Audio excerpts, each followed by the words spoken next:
Welcome to HMG Live, a production of HMG Strategy, your global partner helping you to reimagine the business and reinvent the future of work.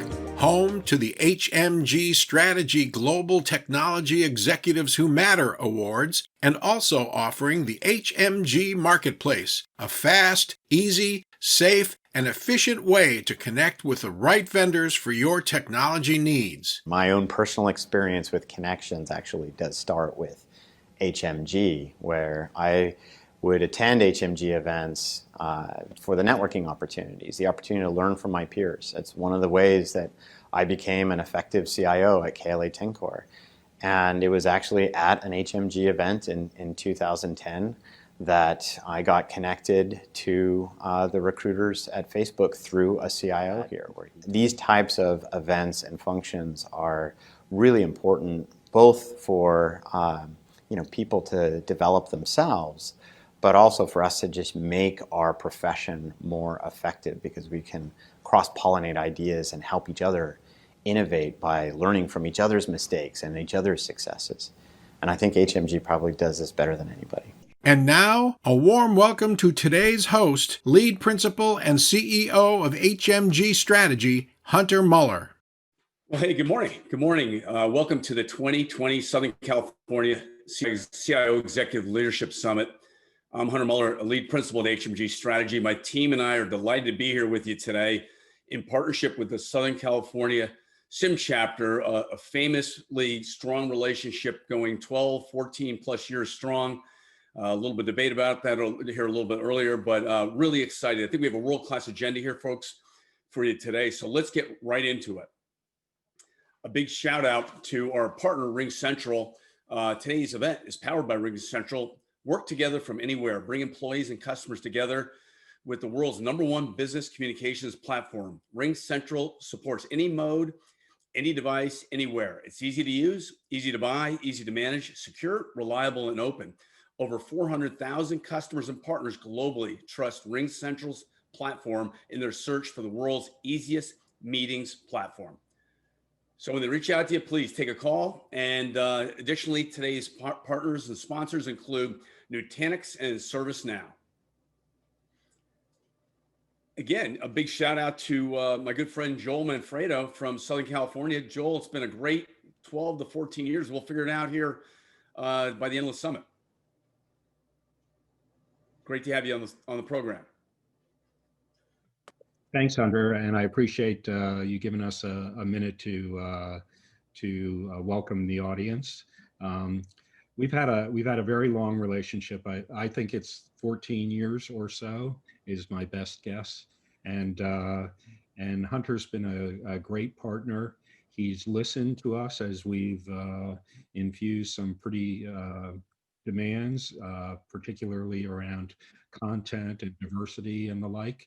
And I think he's brought to the table phenomenal organization and infrastructure behind him to enable us to do phenomenal in-person events as well as these events. So I just want to resonate our sincere appreciation to Hunter for his help and for a long and fruitful partnership.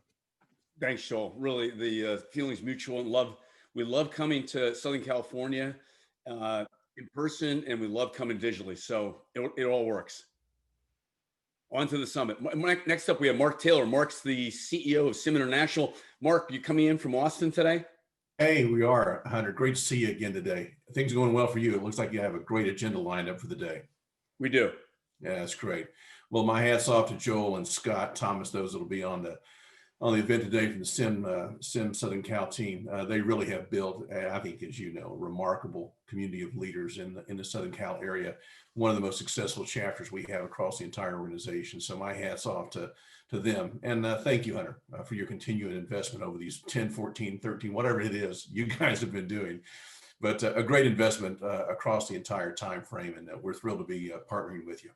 Yeah, we love being part of SIM and SIM International as well. We have SIM Connect coming up next week. Yeah, next Tuesday. Looking forward to it, Hunter. Hope everybody can join us there as well. Great. Thanks, Mark. Take care. So we heard a little bit about the marketplace. We have a little pop-up survey regarding the marketplace. What are your organization's specific technology needs now? If you could simply populate the questionnaire and hit submit, that would be great. As well, what is your current top priorities regarding the future of work? Everyone's really now focused in on the future of innovation, the future workplace, the future of work, this new hybrid environment. Really difficult to get a read on it. And we are certainly dialed into that into 2021. And we have a little video thing played here for our top 2020 Global Technology Executives Who Matter recognition program we'll be holding at the end of today's summit. Later in today's program, HMG Strategy founder and CEO Hunter Muller will proudly recognize and honor global technology executives who matter. These top-tier CIOs, CISOs, and other technology executives have genuinely distinguished themselves in business transformation, digital disruption, innovation, and talent development through even the most difficult circumstances. These awards are not given lightly. They are earned. Recipients join an elite community of forward-thinking global technology executives in the HMG Strategy community. We are delighted to celebrate these exemplary leaders and their teams who have delivered unparalleled value to their organizations, their communities, and our world. Please stay with us for the award ceremony and meet the 2020 Global Technology Executives Who Matter. So thanks for dialing in, and on to our first session. First up is Thomas Phelps. Thomas is the VP of Corporate Strategy and CIO of Laserfish. Thomas, take it away. Great, thanks, Hunter. I'm very pleased to be joined by Dr. Anne Vermoyen. She's a professor of epidemiology at the UCLA Fielding School of Public Health and the Infection Disease Division of the Geffen School of Music. You may have seen her on CNN, The 11th Hour, Brian Williams, and other news shows. She's an internationally recognized expert on Ebola, human monkeypox, disease emergence in Central Africa, and COVID-19.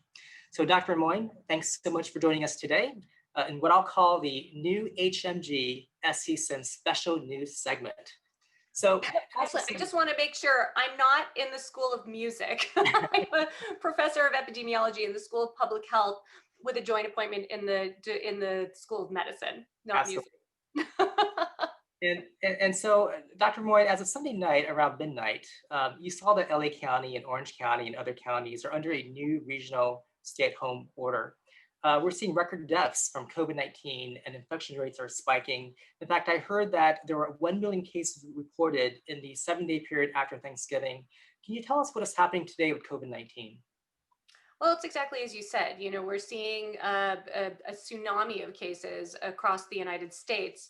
And it shouldn't be surprising given that we are, you know, in a situation here in the United States where we have not been consistent in implementing a national strategy. And every time we relax restrictions, we give this virus opportunity to spread. You know, here listen, just in the United States, we had 192,000 cases just yesterday in the US. The US is averaging now 200,000 new cases a day and 1,400 deaths a day. There are 102,000 people in the US hospitalized due to COVID-19. We have 15 million cases that we've had here, and we're starting to edge closer towards, by, you know, in the next week or so, we will have reached the 300,000 death mark. Here in California, we have a 10% positivity rate. Just in Los Angeles County, again, we've been, you know, breaking records with 8,000 cases. Our ICUs are starting to really become overcrowded, and care is going to start to be rationed. And so it's, you know, it's a very serious situation here. Given that we just had Thanksgiving, people traveled, people spent Thanksgiving with families. We're just starting to see a rise in cases as a result of that Thanksgiving event, but we really won't start to see the full effect of it for another week or so. And then unfortunately, I hate to be the bearer of bad news around here, but we're in for a very tough next couple of weeks to months. It sounds like things are getting very serious with this third wave. But I would say there's a lot of COVID fatigue that's happening today. With this new order, you've got bars closing, restaurants are closing, outdoor dining, and kids are not even allowed on playgrounds. Can you help us understand how likely can you get infected by dining outside, and how can kids get affected by playing outside?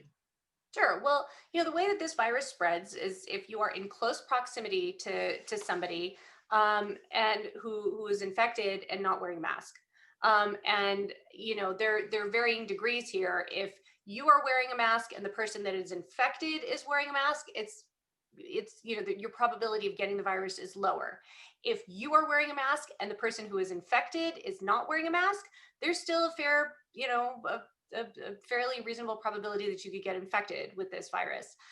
The problem with restaurants is that even, so outdoor dining is better than indoor dining because being in an outdoor setting is better than being in an indoor setting, but there's no guarantee. There's no zero risk scenario here. And there have been several cases of COVID-19 associated with dining outdoors. The bottom line is you can't have people from multiple households sitting in an area close to each other with their masks off, talking, eating, et cetera. And, I've been on the news, I've been on TV, I've done segments for, Good Morning America, for NBC News, looking at all of these different restaurant situations. And the problem is this: if you're going to have, everything is not equal.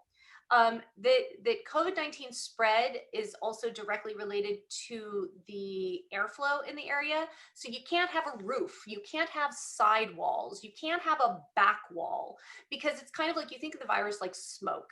And so if you were in a restaurant, if you were in the back corner of a restaurant that had walls attached to it, even if it was outdoors, you'd be seeing smoke accumulate. And so the virus is just like that. Or if there's an overhang, it's going to be similarly, that virus is going to accumulate in those areas. And so there's just not a perfect scenario.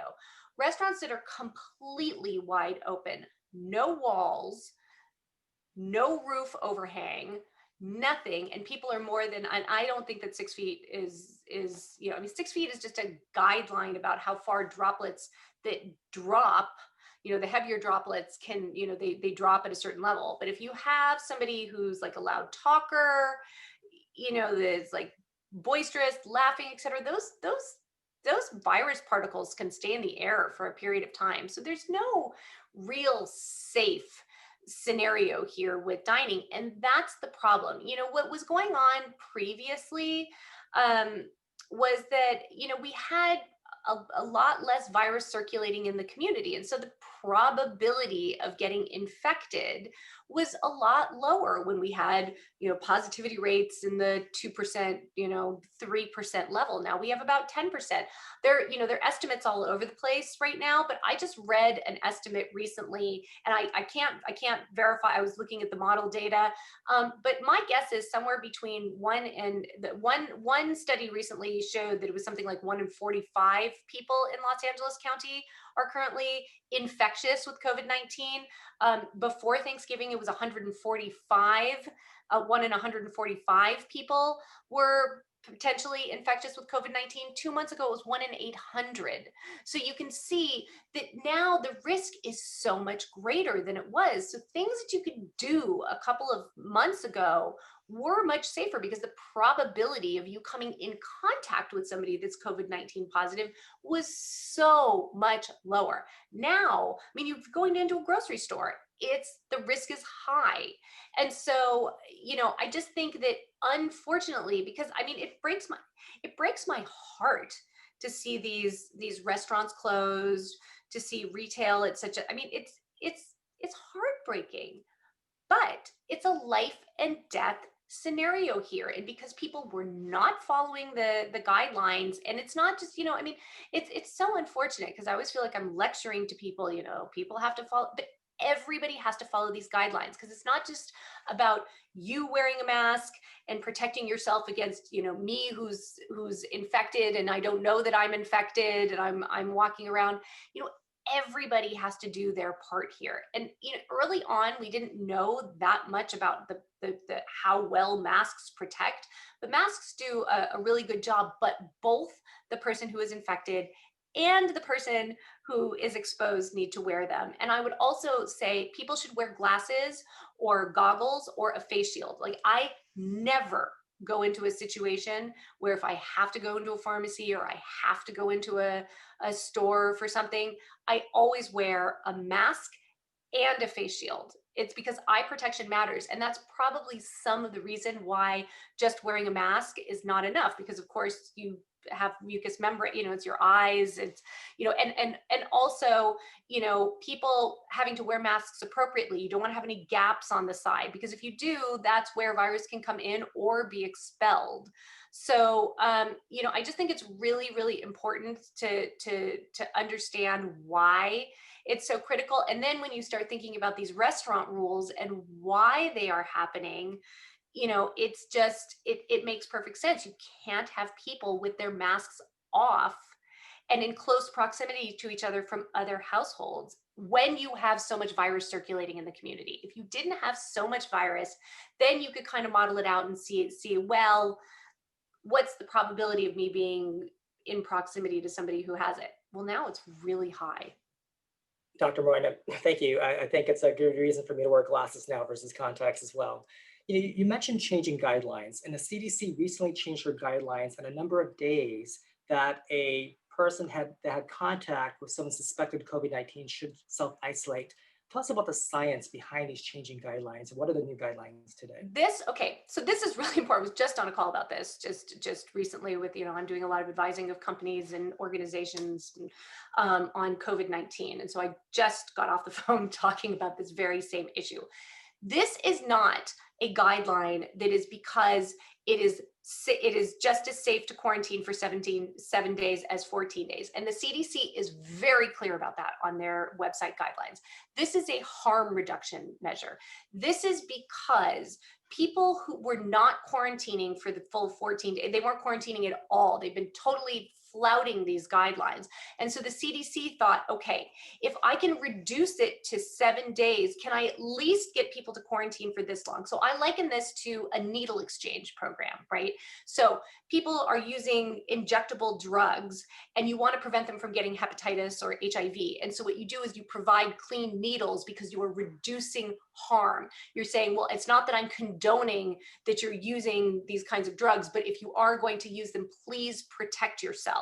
I'm going to give you clean needles. That is the same exact scenario here with the reduction in the time required for or recommended by the CDC. And I also want to note that LA County has not changed their guidelines. That is just a CDC recommendation, because what they're hoping is that people will at least quarantine for 7 days, get tested, or 10 days without a test. But they say very clearly, you should still be monitoring for symptoms, because it's not that this virus is less infectious or that your time of being potentially able to spread this virus is less. It's just that a large number of people, there's kind of like a bell curve in terms of when people get infected, and a large number of people, more than 50% get infected, become infected or symptomatic 5 to 7 days in.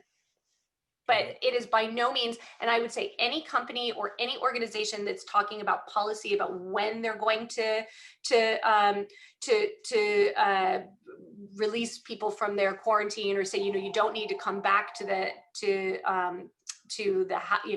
work, that you just don't need to quarantine. So the bottom line is that anybody that has an opportunity to quarantine for 14 days should do it, and to be very, very thoughtful about it, and in terms of exposing other people.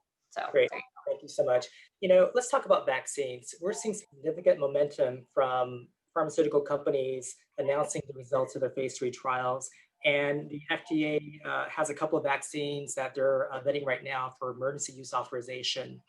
But yet, a lot of us have seen very, very little information about potential side effects. So can you walk us through what could be those side effects of these vaccines? And is it really safe to take these vaccines once it's made available? Okay, so let me just tell you a little bit about the vaccines. And this is actually a really important question here, because one of the things that I'm doing is at UCLA, I am the principal investigator. So I'm leading a study of asymptomatic infection and immunity of COVID-19 or SARS-CoV-2, it's to the virus, but COVID-19 disease in healthcare workers and first responders. I'm also looking at vaccine hesitancy and acceptance in these populations, and we are just about to start. We're actually doing a lot of fundraising for this to be able to do studies in teachers and other essential workers to really understand how do people feel about this vaccine, because we really need to understand this to be able to address the concerns that people have. This is just a totally reasonable and relevant thing here. So let me just go to the vaccines first and what I think about the vaccines. So we have two vaccines that are really kind of on tap now that are probably going to get FDA approval we have December 10th. So in 2 days, the FDA is going to meet about the Pfizer vaccine, and then they're going to meet about the Moderna vaccine next on the 17th of December. These two are mRNA vaccines, messenger RNA vaccines. These are new technology, the first time that these vaccines will be licensed in humans for use, but it doesn't mean this technology has been studied for a very long time. And there's some significant benefits to this. It's not using a live virus, and they're cheap. They seem to have very good safety profiles here. So these are very interesting vaccines, and they seem to be highly effective at preventing disease in general, but also severe disease. One of the things we still don't know is, does this virus prevent people getting a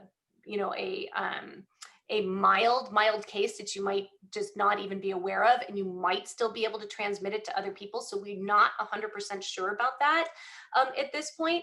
But the key is they are preventing any kind of recognizable disease, and certainly preventing severe disease. They also did these studies in a very diverse population, and so it's good news that they seem to work in all sorts of different groups of people, which is really nice. We don't have data on children, and we don't have data on pregnant women at this point for these vaccines. So these vaccines are likely going to get approved if the data is as good as the press releases show us, and we only see the press releases right now. I want to make that really clear. We don't have the hard data to see it, but I think that given all of the vaccine hesitancy, these data are going to become widely available. Here's what's really cool about the FDA versus, we see that it's already being approved. It just got approved in the UK, and last night they had the first woman being vaccinated, the first 90-year-old woman being vaccinated there. I was on the BBC and CNN International talking about it.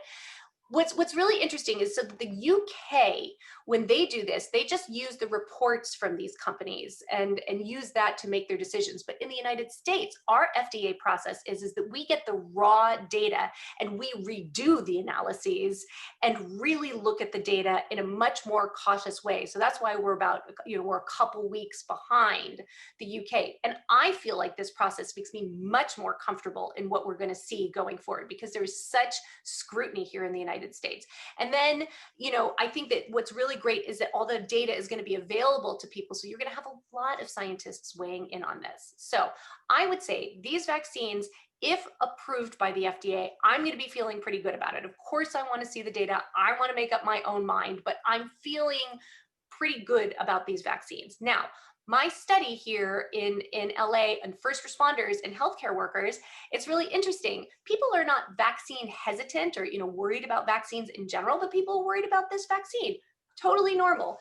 Fast track for getting it approved and through all the trials, politicization of the system and of the virus and of the process, and lack of information. And 66% of healthcare workers and first responders in our groups all said that they kind of didn't want to necessarily be the first to get the vaccine. I think that was in October, in early October, before these phase 3 data came out. And so I think that this is going to change over time, and we're going to be continuing to monitor this and to be working on these studies at UCLA that I'm leading, to be able to really assess what this means, because communication is going to be really key in terms of how we get these vaccines out. So, you know, I'm monitoring the situation. I'm advising the people that I'm advising and all the different groups I'm advising. Just let's see the data, and then, you know, I'm very optimistic. Dr. Moore, I think we're out of time, but one quick question, if you can answer in a minute.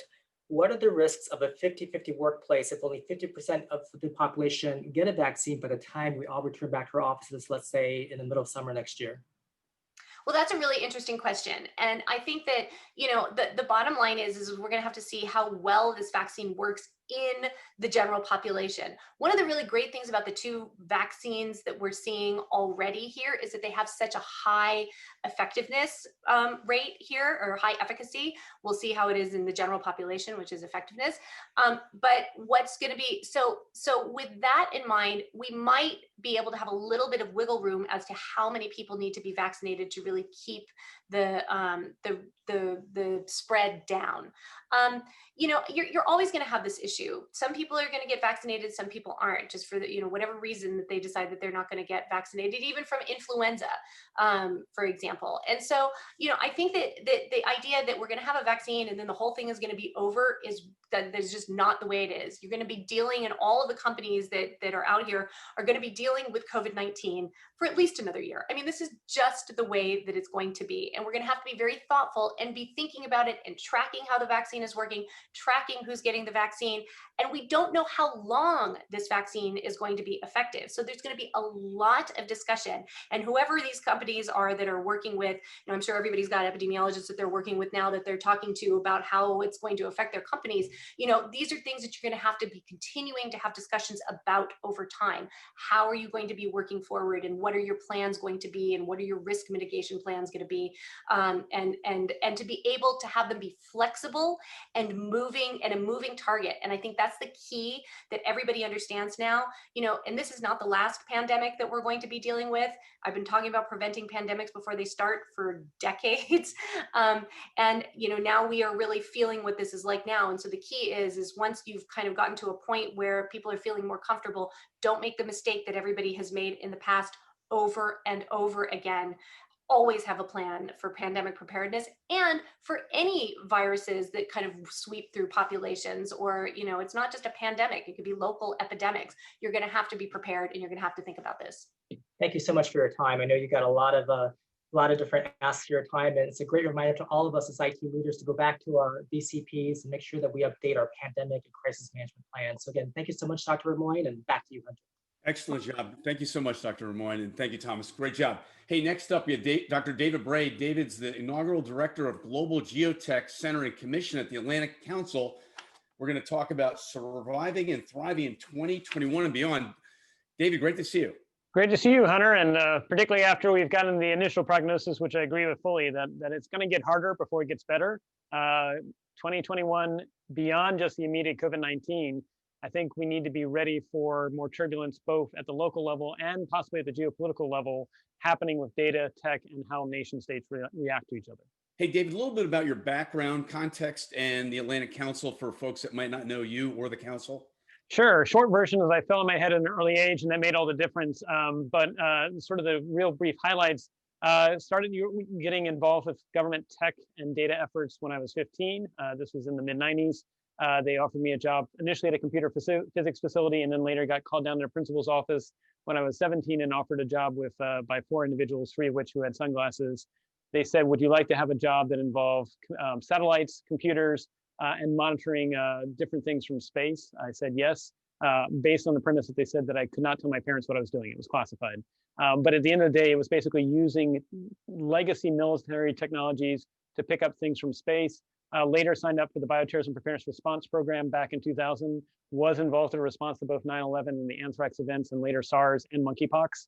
And so in some respects, what we're doing now at the Atlantic Council is we're recognizing that those very technologies I described to you back in the 90s and 2000s that were used only by national security or only available to national security are now increasingly available to consumers through companies. And so as we think about these capabilities, if you can now do essentially what only the CIA and the KGB could do 30 or 40 years ago, how does that impact how we work together, how we coexist, and ultimately, how does it impact governance and geopolitics?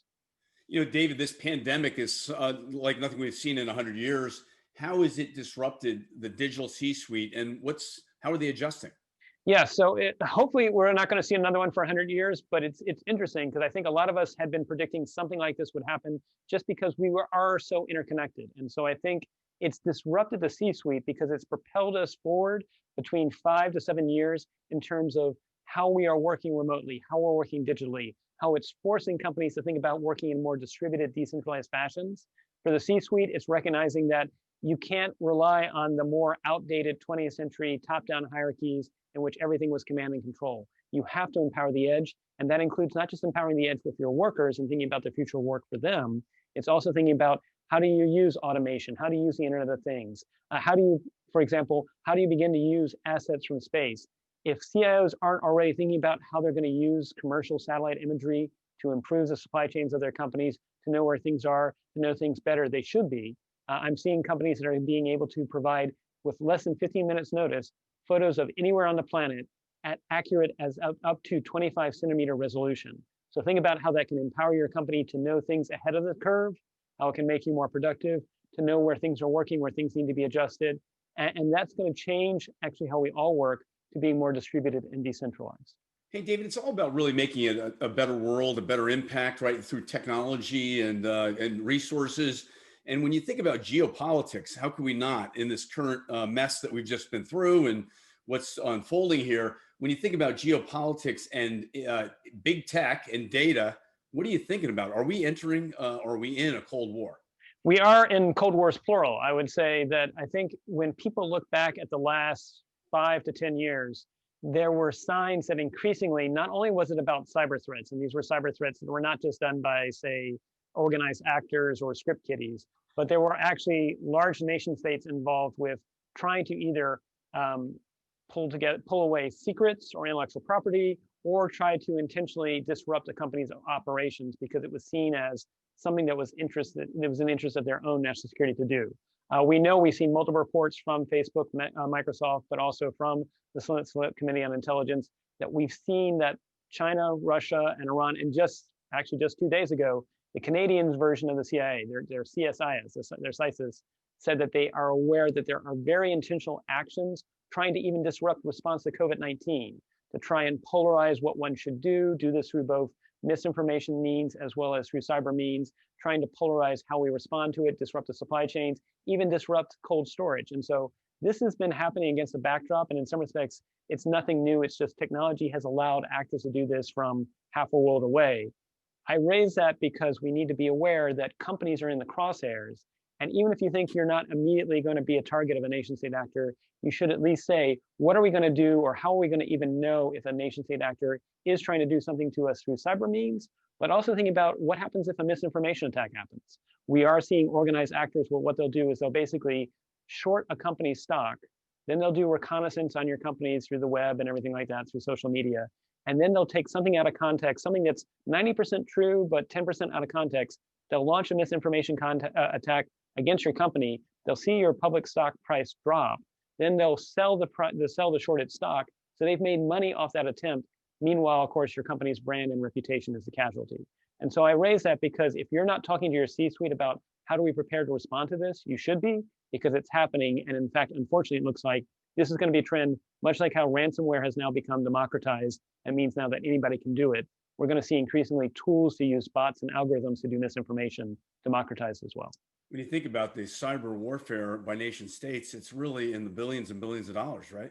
It is. And in a lot of cases, it's unclear whether or not these are things that are officially sanctioned by the nation state, or it just happens to be people that work for their nation state's cyber apparatus are making money on the side. And we know, for example, a large country that used to be called the Soviet Union, for lack of a better word, because I don't necessarily want to name them on names, but they're not friends of the Atlantic Council, let's say.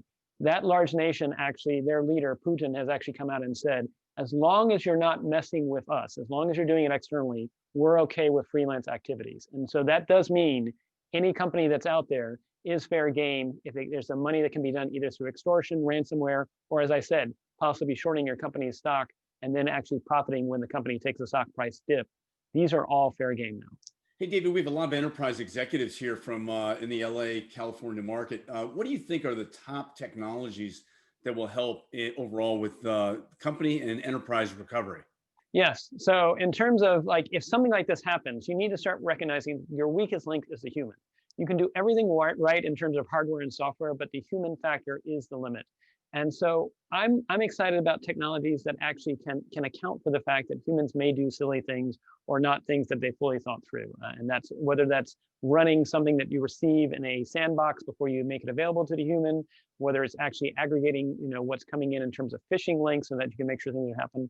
I would look to assume that when you're trying to deal with things that are hitting you, make sure you're trying to make things more resilient by addressing the human links.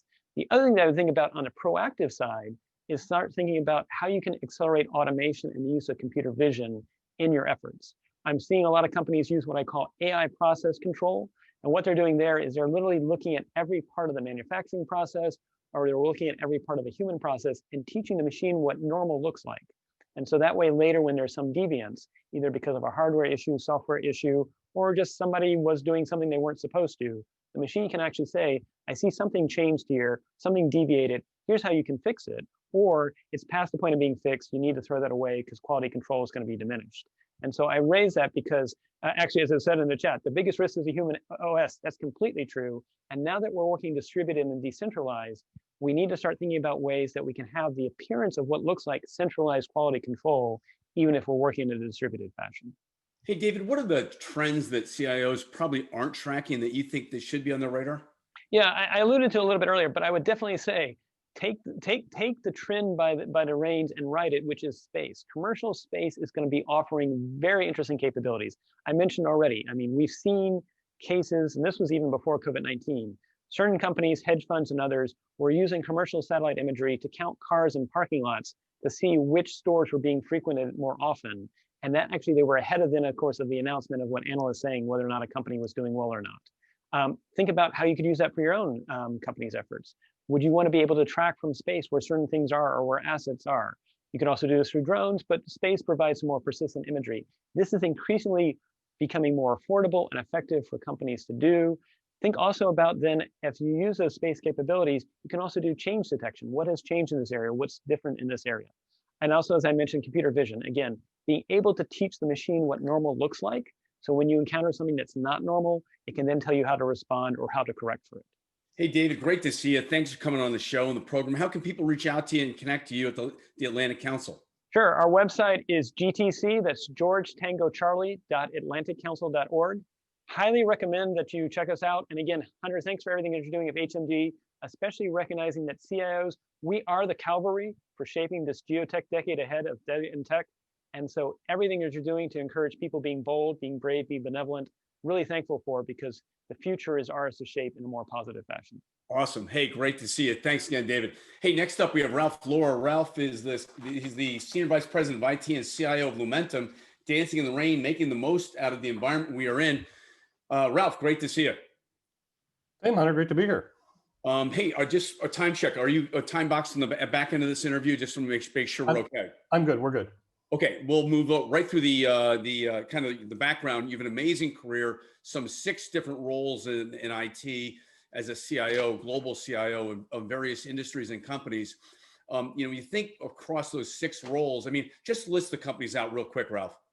Yeah, so I was a CIO at Symbol Technologies in the electronics manufacturing space for a life sciences company, a pharmaceutical company, for the Clorox company in the consumer goods space, for HP as part of the HPE spinout, and then Rodan and Fields, a global e-commerce based hyperscale company, and now, of course, Lumentum, a high-tech manufacturer of photonics equipment. And when you think of all of those leadership roles, what is the common thread in your career ascent that you think about? What inspires you, and what's the common thing that you keep going back to, Ralph? Yeah, I like the old quote, experience is what you get when you didn't get what you wanted. And there's certainly been plenty of that in my career, as I think in most people's careers. But I've had the kind of luck and privilege of having a very diverse set of experiences. I'm a big believer that the role of a good leader is to help your team and your organization make the best of challenging times. And so I look at where we are now, right? A lot of uncertainty, a lot of challenge. And I've been through the kind of adrenaline rush of high growth and hyperscaling. I've been through the kind of crushing experience of downsizing and layoffs, which are never fun. And surprisingly, a lot of the lessons are the same, right? Regardless of which end of that spectrum you're on. So to me, three simple kind of thoughts is, the first and foremost, you have to keep your team engaged through those hard times. And I don't mean Zoom happy hours, right? This is keep them really connected to the mission. Why are we here? What are we doing? Why does this matter, right? Be authentic and transparent. People can smell even on a video call if you're not being honest and candid with them. They can see it a mile away. So you've got to be just super authentic and transparent with, hey, here's what's going on in the business. Here's where I need you guys to lean in. Understand and adapt to their personal needs. So, we've got, I got my dog in the background, people have kids at home, people have stuff going on, like understand that and realize they're human and they've got other challenges and work around that. And you'll drive a very different kind of engagement versus expecting them to like cover all that up and mask that and show up for you. I think the second big category is you need to have trust in your instruments, call it the IT cockpit. For me, that's things like the TBM framework, classic ITIL or ITSM stuff, the scaled agile framework stuff, because without real-time measures of like what's working and what's not, in this super dramatically changing environment, it's really easy to get disconnected from the business. So you've got to have your pulse on what's going on. Set context about Lumentum. It's a very cool company, right? Yeah, so we're a large-scale company growing rapidly. We create products essentially that use light, so photonics and light, fiber optics. And we do everything from power the internet, to telecom and transport networks and other things. And we're really active in really enabling some of the AR, VR kind of world that's happening around us. So we're involved in chipsets that go into the 5G community. We build a set of sensors that do everything from unlock your phone with your face to power AR and VR headsets and power LiDAR systems for autonomous driving and other things. When you think of zero trust, what comes to mind? Well, so to me, zero trust is sort of, you start with this idea of access, right? So in the old world, hey, once I got in the building and I plugged in, I assumed that I was, validated and I got access to almost anything.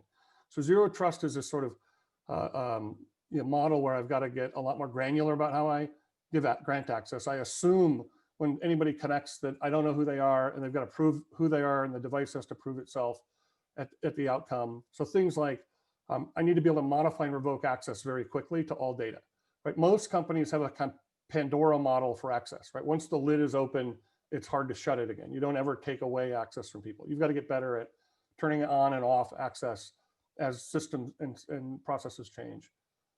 You have to assume that other things are occurring in the background, right? So you assume, in the current world, I sit at home right now on a network that has 54 different IP addresses, right? Between smart TVs and streaming devices, PS4s and PS5s, if you're lucky enough to have gotten one of those so far, and all these other things. So they all create risk.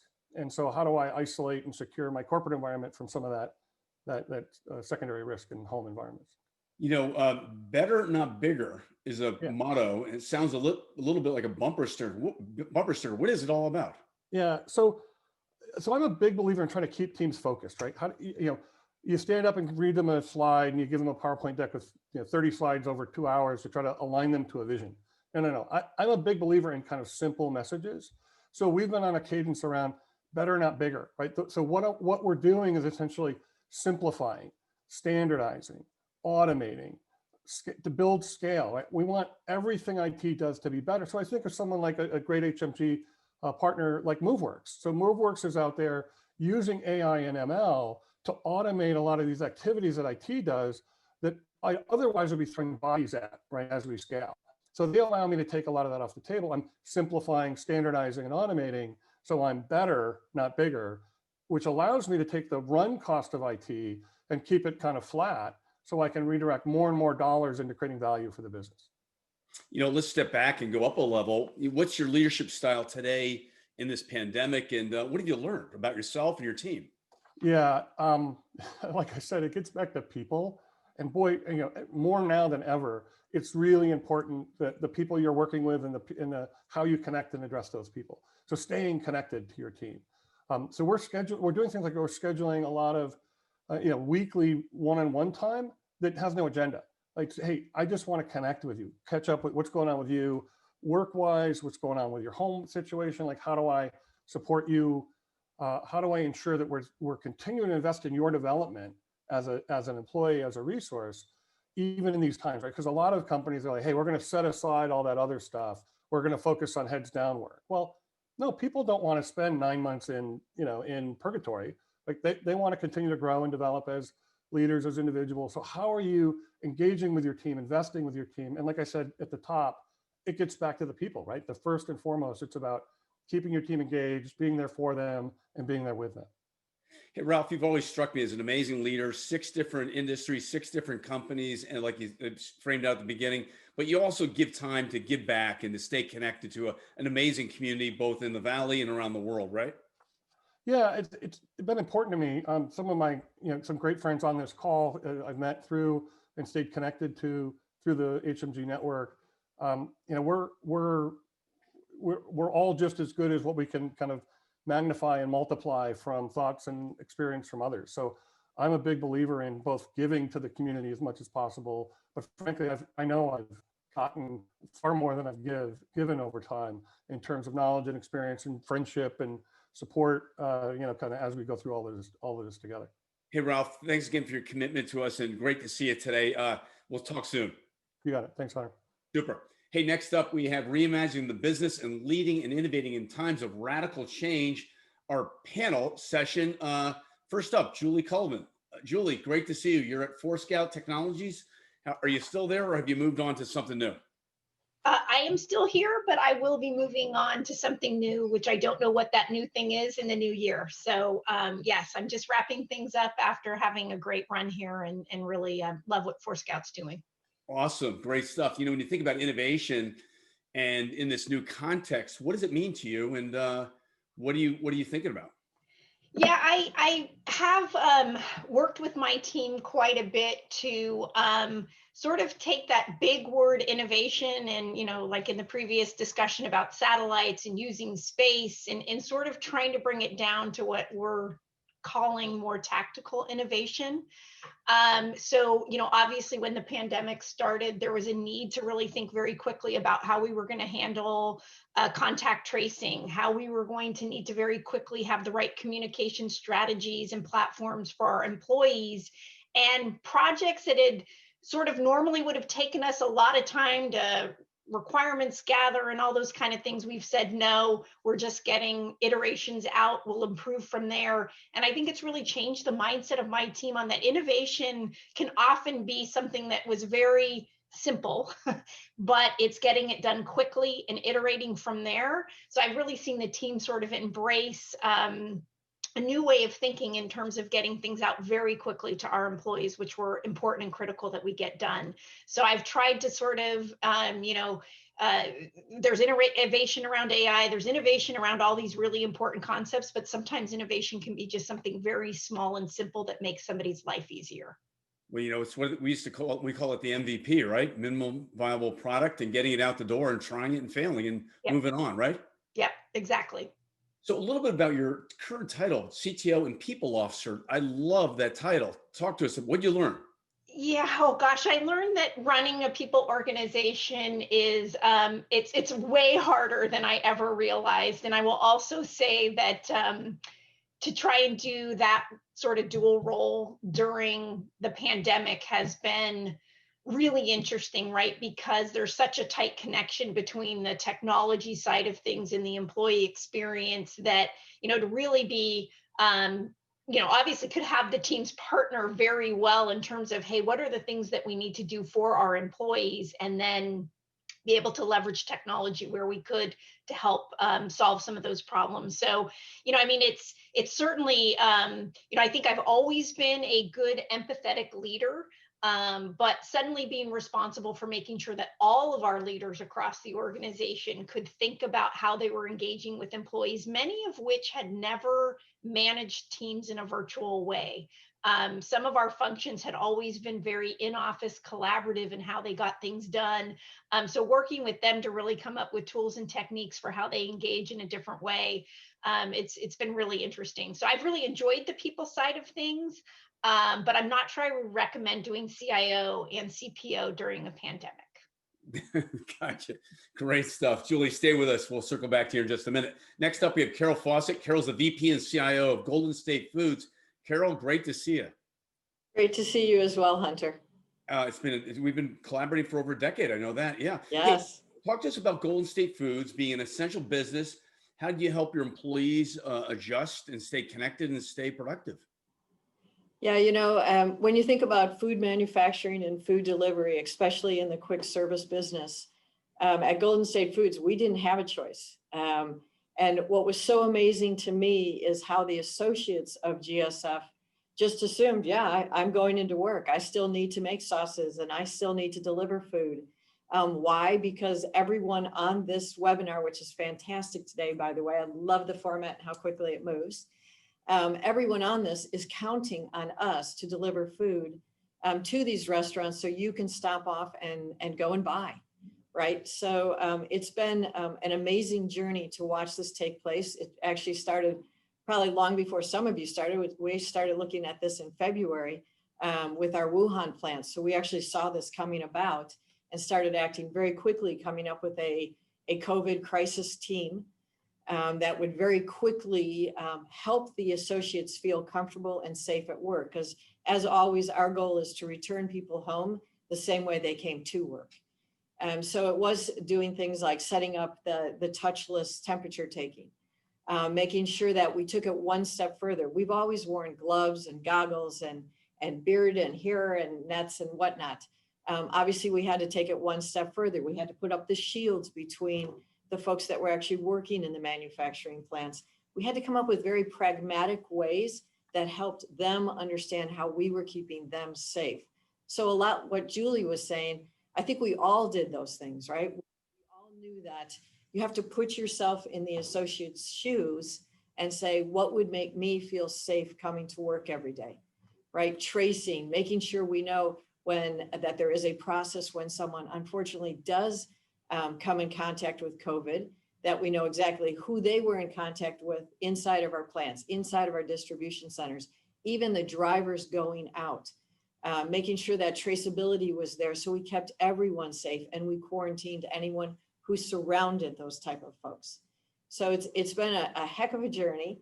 And for a 75-year-old company to make a switch as quickly as it did from those who could go home to go home and work remote was just amazing and is a testament to our senior leadership team who we all believe innovation is key. And just like Julie said, it's not about technology. Technology is just the solving aspect of some of these innovation activities.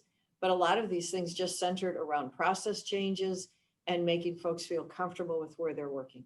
Great stuff, Carol. Stay right there. We'll circle back here in just a minute. Next up, Rob Pickering. He's the Senior Director of Now on Now at ServiceNow. Say that a few times fast. That's a lot.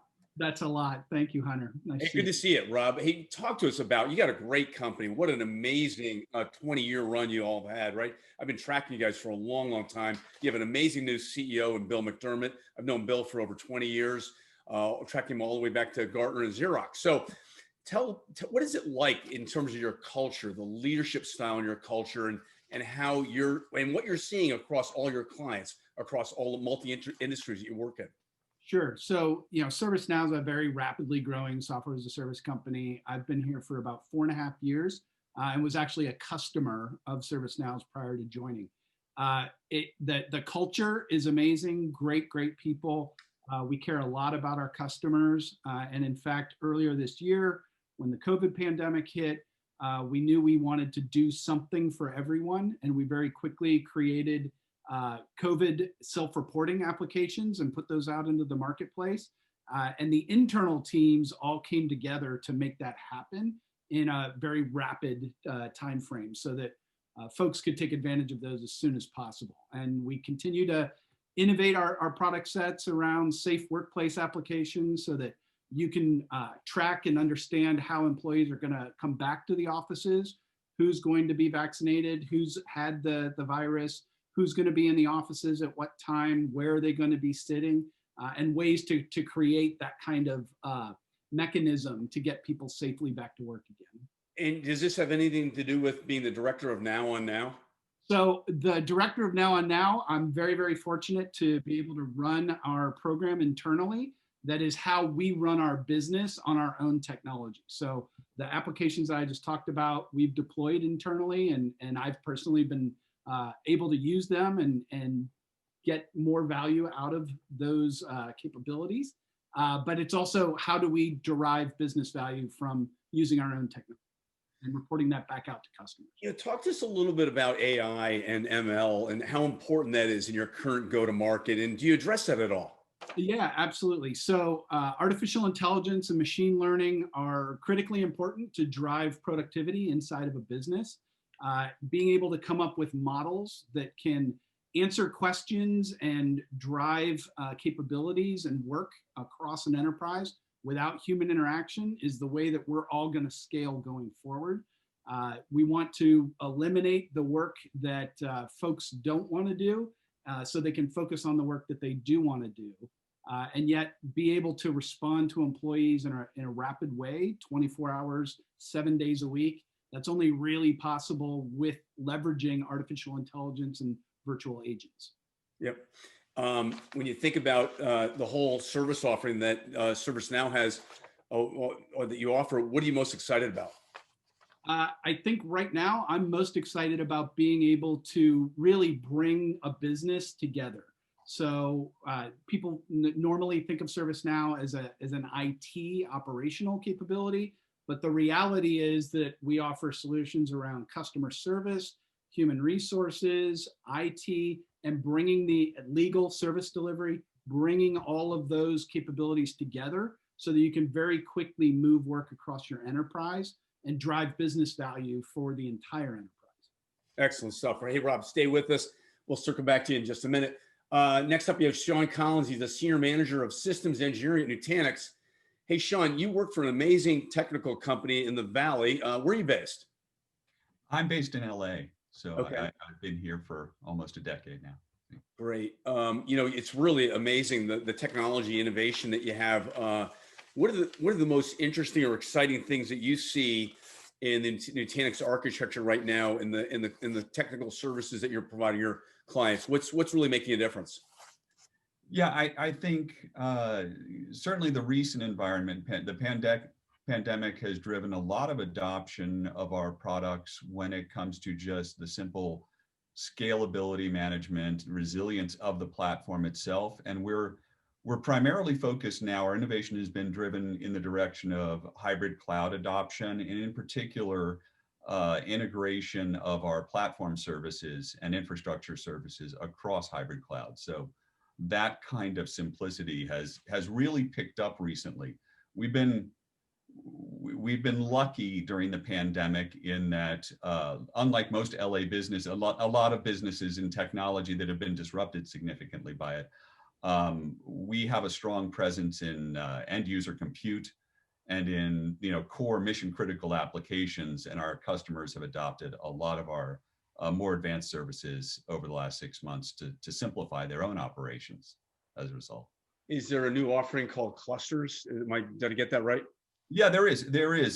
So Clusters is a hybrid cloud offering that we have where we can run our own software stack on, our own software stack on both on-prem and Amazon infrastructure. So for customers that are struggling, the biggest obstacles that we've run across with customers adopting public cloud has been a skill set challenge. And what we simplify is the orchestration and automation layer of adopting hybrid cloud models. So you can do lift and shift and migrate workloads both to public cloud on Amazon at this point, Azure coming soon. And you can bring them on-prem as needed if cost or security concerns become a factor later on. Okay, great stuff. You know, really, the shifting skill set's a big issue right now in our whole industry. Would you agree? Yeah, absolutely. I mean, the biggest obstacle is the skill set issue and replatforming. You know, Gartner has the 5 R's around public cloud adoption, whether you're going to refactor, replatform, how you're going to move workloads onto cloud infrastructure. And I think that's going to be, simplifying that layer of it and lowering the barrier of adoption for, hybrid cloud is really going to be a huge focus for businesses over the next 5 to 10 years, I think, as they struggle to kind of truly leverage in a cost-effective way public cloud. Yeah. Sean, what does winning look like for you with your clients? What does winning really look like and feel like? Oh man, it has so many different axes, right? It's going to be really successful adoption of on-prem, private and public cloud in a hybrid or multi-cloud mode. And when I say successful, I mean providing the flexibility, the cost effectiveness, the agility for customers to choose the platform that they feel they need to use and accelerate their deployment onto that platform. And then on the tail end of things, of course, because we are a software company, it's more about adoption of our platform services that integrate across those hybrid clouds, things like database as a service, things like network microsegmentation, things like our desktop as a service offerings, all of those products, and do it in such a way that our customers are doing it cost effectively. It's enabling their business. And also we're maintaining, what we like to keep at the tail of the curve, our eye on our net promoter score. So we've always maintained a net promoter score, which is an indicator for us of customer satisfaction that's well into the 90s. And is that true? That's a fact? Yeah, that's a fact. That's a fact. So if you look amazing. at us compared to, some of our bigger competitors, their net promoter scores tend to be in the 40s. Where ours is in the low to mid 90s. You got to feel really good about that. That's amazing. Good job. Great job. I'm a very big fan of Nutanix and Wendy Pfeiffer. We're great friends.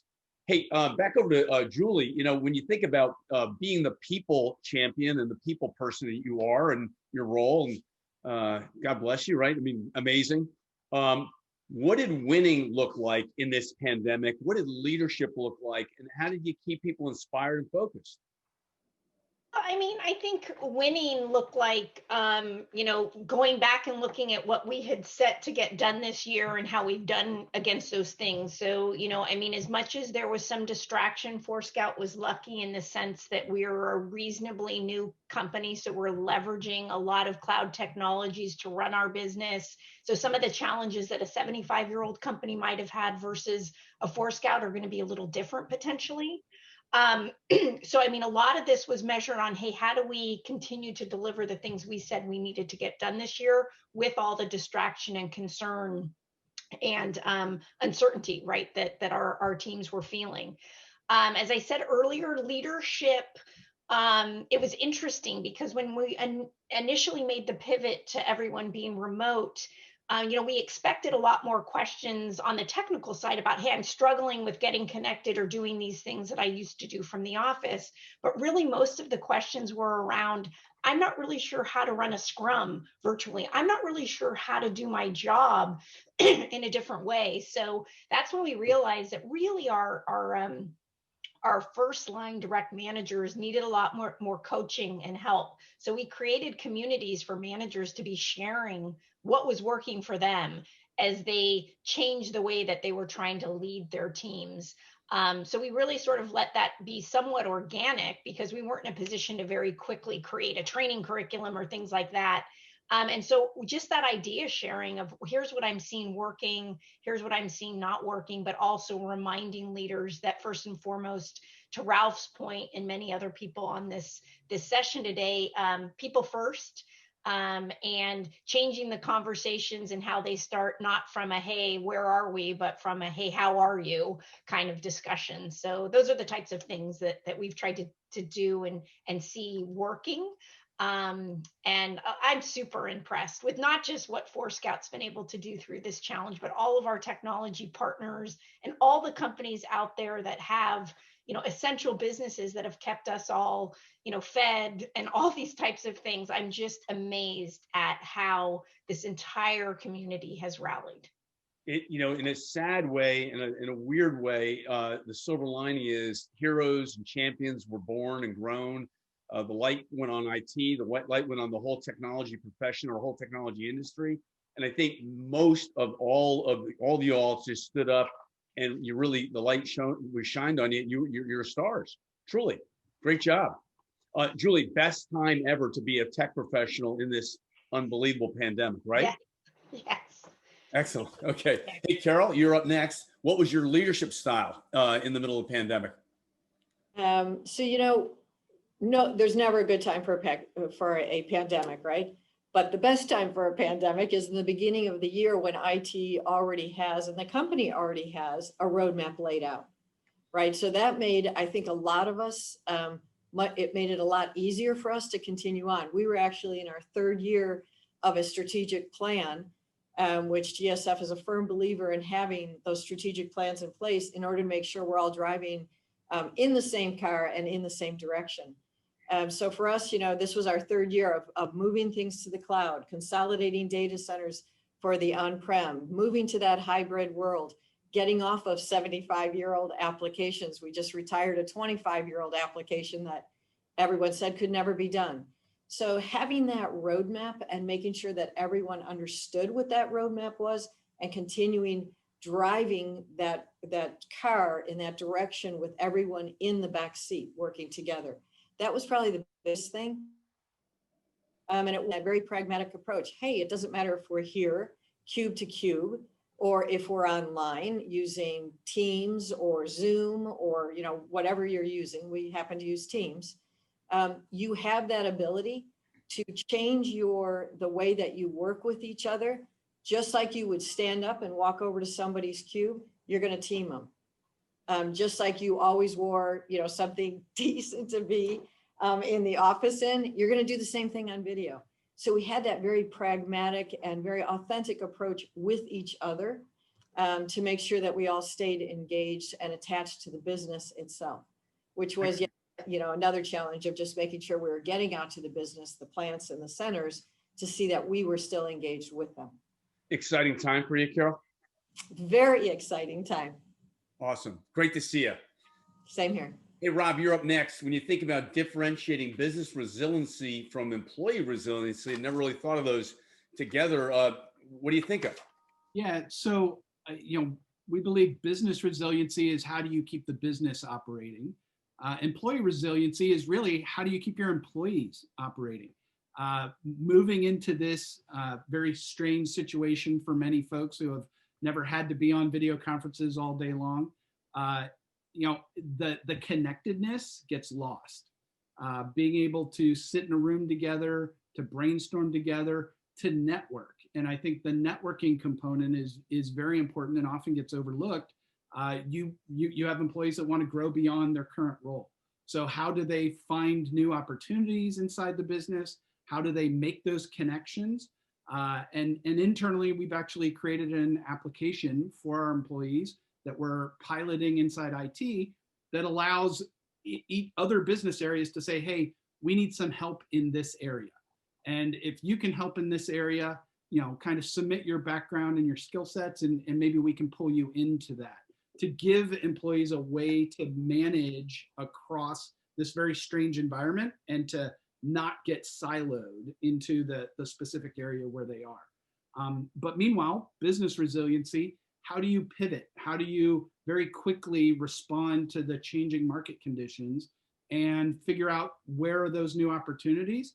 And do you have the infrastructure in place that allows you to shift that work and seize on those new opportunities? Excellent stuff. Rob, how can people get in touch with you and the team at ServiceNow?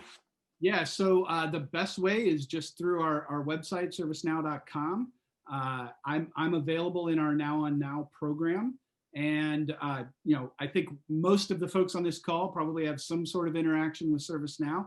And I'm always happy to talk about what we do internally to run our business on our own platform. Will you talk about it at the Executive Briefing Center virtually and have it do a storyboard? Absolutely, 100%. That's a great offer. Maybe you want to put your email in the chat, or they can catch up with you via LinkedIn. I'll give you that option as well. Hey, Sean, over to you again. When you think about how radically things have changed in the past year, and how much is driven by unpredictable market factors rather than market disruptors, what do you think about now? Yeah, it's interesting because I think, we had a business roadmap that was primarily driven by market factors, and some of those have accelerated what we've done, and some of the recent, the pandemic certainly has sidetracked a lot, and it has caused us to do some pivots. I mean, if you look at, we are in the process of adapting and becoming an entirely, software company. We're focused on a totally different go-to-market, which is subscription-based software, and that's far outside the normal, the normal hardware, infrastructure, technology, IT plumbing model, right? And that's accelerated substantially in the last 6 months, not just because of adoption of some of our more advanced software packages, but also because in a time of pandemic, what we found is customers are pretty risk averse. So where they used to do long-term life of device type of purchases, which are large capital investments, they're far more amenable to the operational budget type, software subscription models. And that's been something that's been an ongoing and accelerated trend for us. When you look at the human side of it, even the way we go to market has changed substantially. I mean, I think one of the earlier panelists talked about, we obviously don't do the face-to-face executive briefings. We don't do a lot of happy hours nowadays. We don't do, when you talk about how sales works, we're not golfing a lot with customers. We are really getting on sessions and doing very focused, solution-oriented selling entirely on outcomes. Customers have very low tolerance right now. It has been my experience for getting on a WebEx and not having, or a Zoom and not having a clear agenda that's focused on their problems and focused on what they need to accomplish. Product pitches are dead nowadays, and they were on their way out before, but they are absolutely, cold as stone now. It's more about outcomes and more about what we can deliver and what our other customers can tell new customers we can deliver. And that's really been a big adaptation, I think, from a sales go-to-market and from an overall corporate product perspective. Yeah. Sean, really solid points. Again, how can people reach out to you and get connected? Yeah, absolutely. So certainly LinkedIn, but I'll also post my email address to the chat session. And obviously our website for general information about Nutanix, about our software, different offerings. The website, Nutanix.com, best place to go. And I think the link is already in the chat, but my email address, clearly, if anyone has any follow-up questions, any interest at all that you want clarification of what we're trying to do, where we're going, reach out to me anytime. John, great job. Another tier one, A1 client and partner company of HMG Strategy, as well as ServiceNow. Thanks, guys, so much. Rob, Sean, Julie, always good to see you, my friend. And Carol, great to reconnect. Loved having you on today's session. Hopefully you guys can stay. You don't want to miss these next two sessions. Really pretty exciting. Preparing yourself to be boardroom ready. We have Ursuline Foley, board member and strategic advisor at Provident Bank. Daphne Jones, board members of AMN Health, Barnes Group, and Masonite International, and founder of Destiny Transformation Group. You'll want to learn more about that. That's fascinating. And Israel Martinez, National Association of Corporate Directors, NACD, board leadership fellow, former faculty, nominated on NACD top 100 directors, and founder of Axon Global. Urs, great to see you. Hi there, Hunter. Can you hear me and see me? Yes, gotcha. Coming in Hi there. Perfectly. Hey, Urs, you had a brilliant CIO career, ended up as a global CIO at XL Capital.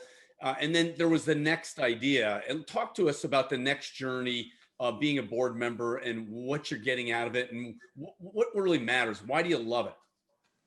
Okay, so it was something, Hunter, that I always thought I would enjoy early on in my career. And I started to set the scene a little bit, or to plant some seeds, by participating in advisory boards and also not-for-profit boards for the last probably 10 to 15 years. And I really felt that the reason I thought that I would enjoy it, which I really do enjoy, is that it gives you input to having, first of all, early insights on strategy of a company, and also allows you to have input to the strategy of a company, and to also just keep a pulse on their direction and so forth. So rather than kind of, managing at the operating level and being a leader at the operational level, this is really kind of, at the top of the house. Boards are at the top of the house. So from that perspective, I find it incredibly interesting. You're constantly learning, and it's just very inspiring. I would definitely recommend any of our technologists today to give it some consideration. There was an MIT study back in 2019 that said that those companies that have technologists or technology savvy boards, okay, they're far more likely to be successful in their, revenue, market capitalization and so forth. So they're just far more likely to be successful. So I think it's the time where we just heard a bunch of incredible speakers talk about what they're doing from a leadership perspective as CIOs and CEOs in technology. It really is the time for digital, it's the time for technology. And it's time for technology leaders to really consider that next step. So hopefully that answered your question, Hunter. You got it. Now, when you think of nose in and hands out, what does that mean? Okay. So, the reason why we're all so successful in our careers as technologists is that we're really detail-oriented people, right? That's where really, it's that curiosity, that need for a lot of analytics and detail that made us to be really good technology leaders. However, when you're working on a board, especially a public board or a private company board where you're being paid for, okay, then you really need to be more of a person that's going to be listening a lot and asking very few important questions, because really you're not there to run the company. You're there to provide oversight for the regulators and for most of all for the shareholders. You're there, basically, you're the eyes and ears of the shareholders of that corporation. And you're really just paying attention to what the leadership is telling you, and you're asking some validating questions, looking for more detail just to kind of validate that they're doing what they say that they're doing. But other than that, it really is like noses in and fingers out when you're at the board level. Nice. Love it. Perfect. Really well said. Stay with us, Ursula. Circle back to you in just a minute. Next up, Daphne Jones. Daphne, great to see you. Great to see you, Hunter. You never cease to amaze me. What's going on, girl? Come on. I'm telling you, life is great, and just enjoying my role. Great to see Urs, and hi, Israel. Great to see you guys as well. Doing well. Three boards. Yeah, that's a lot. It is, and I just got 2 more calls for 2 public boards and another one for a private equity board. And so the need for diversity of thought, the need for a different vantage point on boards has never been greater. I always say that by myself, I know a little bit, but when we're all together, we know everything. And so if you have various numbers of people with different backgrounds, diversity of thought, diversity of race, gender, experiences, then you really are able to solve the mystery of the marketplace together. And so there's a lot of demand right now for that, especially with my background as a digital leader as well. So yeah, it's a lot of fun. You had a brilliant technical career as a CIO, many different companies, and now obviously a brilliant board career. What are the benefits for you now, Daphne, in terms of your work style and lifestyle, being a board member, and what do you love about it? Yeah, my mother always said that in order to be successful, you learn all you can, and then you earn all you can, and then you return all you can. Well, I believe in lifelong learning, so I'm not done learning, but I'm really on the side of returning all I can. And if I can do something to help companies, what I'll say, stay accelerated and learn from my mistakes, learn from my experiences, that is really what gives me a lot of power, a lot of purpose. And it's really about giving back at this point, and you can do it on a grander scale where you're affecting multiple companies at the same time to learn how to be leaders to drive customer relationships, customer frictionless fulfillment, employee productivity, innovation, all those kinds of things. I'm able to do that. And so it's part of my purpose now. Love it. Daphne, stay right there. We'll circle back to you in just a minute. Israel, are you there? He's on mute. There we go. Yeah. There he is. Hey, good to see you. Good to see you. How you doing, Hunter? Hey, you know, you're kind of, in a way, I want to take a different of an outlier point of view as it relates to this board work and board governance. I think Urs and Daphne nailed it. You work with boards in a different way at Axon, right? Global. Sure. What are the big issues now regarding board work and legality, right? And so forth. And you can say it so much better than I. So once you have this. Yeah, sure. So the first thing is that we've trained now over 80% of the Fortune 500 currently sitting directors. That may be either their general counsel, maybe the board members specifically. And then if you add to that, the executive leadership teams, we've been doing this now for over 3.5, 4 years. We spent a lot of time understanding how they're thinking and what they're thinking about.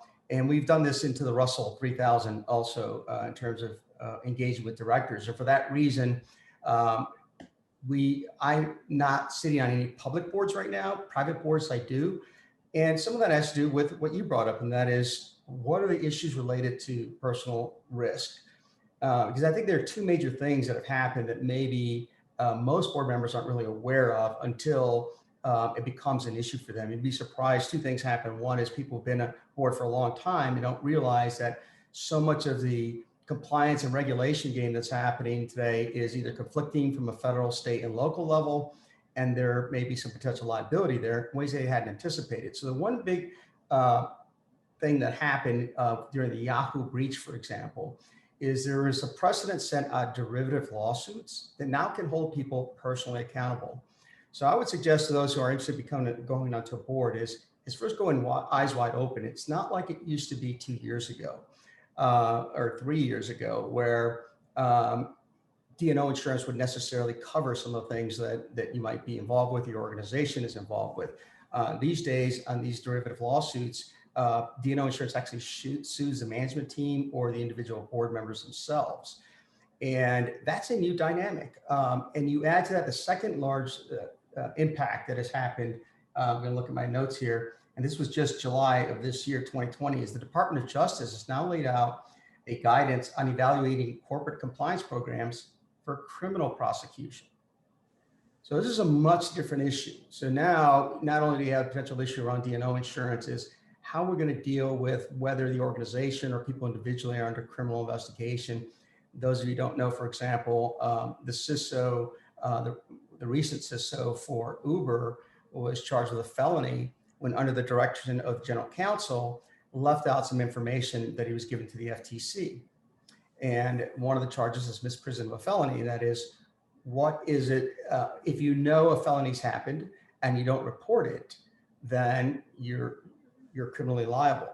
So those are the two big issues that I think any board member now needs to come in eyes wide open, understanding, does D&O insurance cover that? If D&O insurance were to sue the organization, what other insurance policy might kick in? And really on the criminal side, there's no risk mitigation strategy that's effective other than making sure that you stand up for what is right and what you know to be illegal, even if your general counsel asks you to do something else. Great, Israel. Thanks so much. Stay right there. So let's circle back to Urs. Hey, Urs, you've been at it now several years, being a board member. You probably put some thought to what the topic Israel presented there. Any thoughts, additional thoughts? Yeah, I think it's really around, understanding the industry and the company that you're going to basically attach your brand to. Okay. And as you become a board member for a particular company, really getting a comfort level in how they treat the spirit of the law and how do they comply to it. Okay. And, are they treating everything, in the way that it should be, in the way the regulators expect it? I mean, I'm on the board of the public bank. It's probably one of the most highly regulated industries in the US, along with healthcare. And I mean, absolutely, you've got to pay attention to the regulators. And there will be times when there's conflicts between, especially if you're on a global company board, where there's conflicts between, you know, local regulations and maybe global regulations, or just conflicts between local, state, and federal, and what have you a little bit. But understanding those conflicts and understanding how the company is trying to basically satisfy both to some degree, I think is really important as a board member. So you can't ignore it. You can't assume that they're doing it the right way. You really have to ask some probing questions. So that would be my advice, you know, and it's definitely getting a lot more regulated out there, and there's a lot more cyber attacks and so forth. So, you know, the threats, the issues are definitely rising for sure. So all good points by Israel. So, hey, Urs, how hard is it to get on a board, and how important is it to network and have a game plan? And Daphne, I'd like you to follow up on this question as well. So, Hunter, it's a great question. You know, when I was leaving Excel Group at the end of 2018, and I said, I'm really going to focus my next chapter on going on public boards and private boards, people said to me, well, you know, it's going to take 12 to 18 months. And Hunter, you know me, I'm a driver. Okay. And I thought 12 to 18 months, are you kidding me? And then other people said 3 years. And I said, oh my goodness. Here's what I would say is that you really have to persevere. And, you know, you have to have exceptionally good board documents, board bio, and a resume, which are different than normal traditional line responsibility resumes and bios.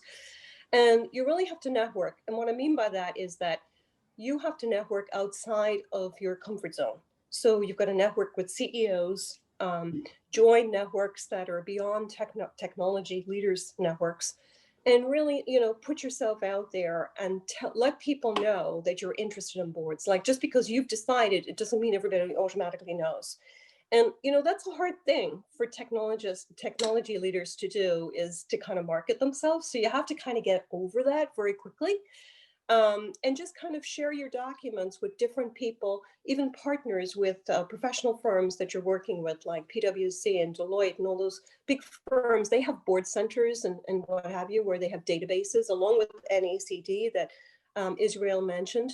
But it's about networking in areas where you normally wouldn't network, okay? And what I mean by network, it's about building relationships, not just LinkedIn introductions. It's about having that one-on-one conversation. Even right now, during COVID, having a Zoom call one-on-one with people, sharing your background, listening to what you can do to help them in their career search, whatever that is, or with their business. So it really is around focus and being persevering at it. And, you know, if you're lucky, then you could basically get something within the first year, or I was very fortunate to get something within 6 months. Awesome. Great job. Urs, thanks so much for that. Really appreciate that. Hey, Daphne, same idea. Yeah, there's about 5,000 public companies in the United States, 5,000 public companies, and therefore each board may have about 9 seats. That's about 45,000 seats in the United States, and not all of them turn over, you know, every year. So there is a small number of available seats that are there. So the question is, how do you make sure you're intentional about going after something like this? And how do you make sure that you can differentiate yourself? So to me, the first thing is you just have to understand, you know, Israel just scared me to death. I forgot about all those things. You know, you got to know, my God, do I really want to be on a board? Why do I want to be on a board? What is a board? Because it really is board service. And you may spend easily 200, 300, you know, hours a year on every board that you go on. So you have to know that you want to be on a board and why. What kind of board do you want to be on, so that you can be really intentional about going after a public versus private versus not-for-profit, et cetera. And then, as Urs said, you know, I say ditch your friends, you know, get a new set of friends, those friends that are on search firms, those that are currently on boards and are over their limit or at their limit. Find new people that you can surround yourself with, so that when they get a phone call, they can call you, because they can't say yes to that. And then make sure that you prep your superpower. What is your superpower? And ensure that you can talk about it, that people can read about it online, and that distinguishes you from other people. I think that's really critical. Hey, Daphne, talk to us a little bit more. Click down on get rid of your friends. That just like blows a lot of people away, like me. You know, my mom wouldn't want me to do that, but I get where you're going with that. Why is that important? and why does it matter? And what do the new friends help you do? Yeah, so about 70% of board searches happen through your network and about 30% through search firms. So I want to cover 100% of the opportunity. So I certainly want to make sure that I call the Korn Ferries and the Spencer Stewarts, and they become my new set of friends. But that's a 30% though. So 3 out of 10 calls. And then the other people are those friends that, like Urs mentioned, your CEO.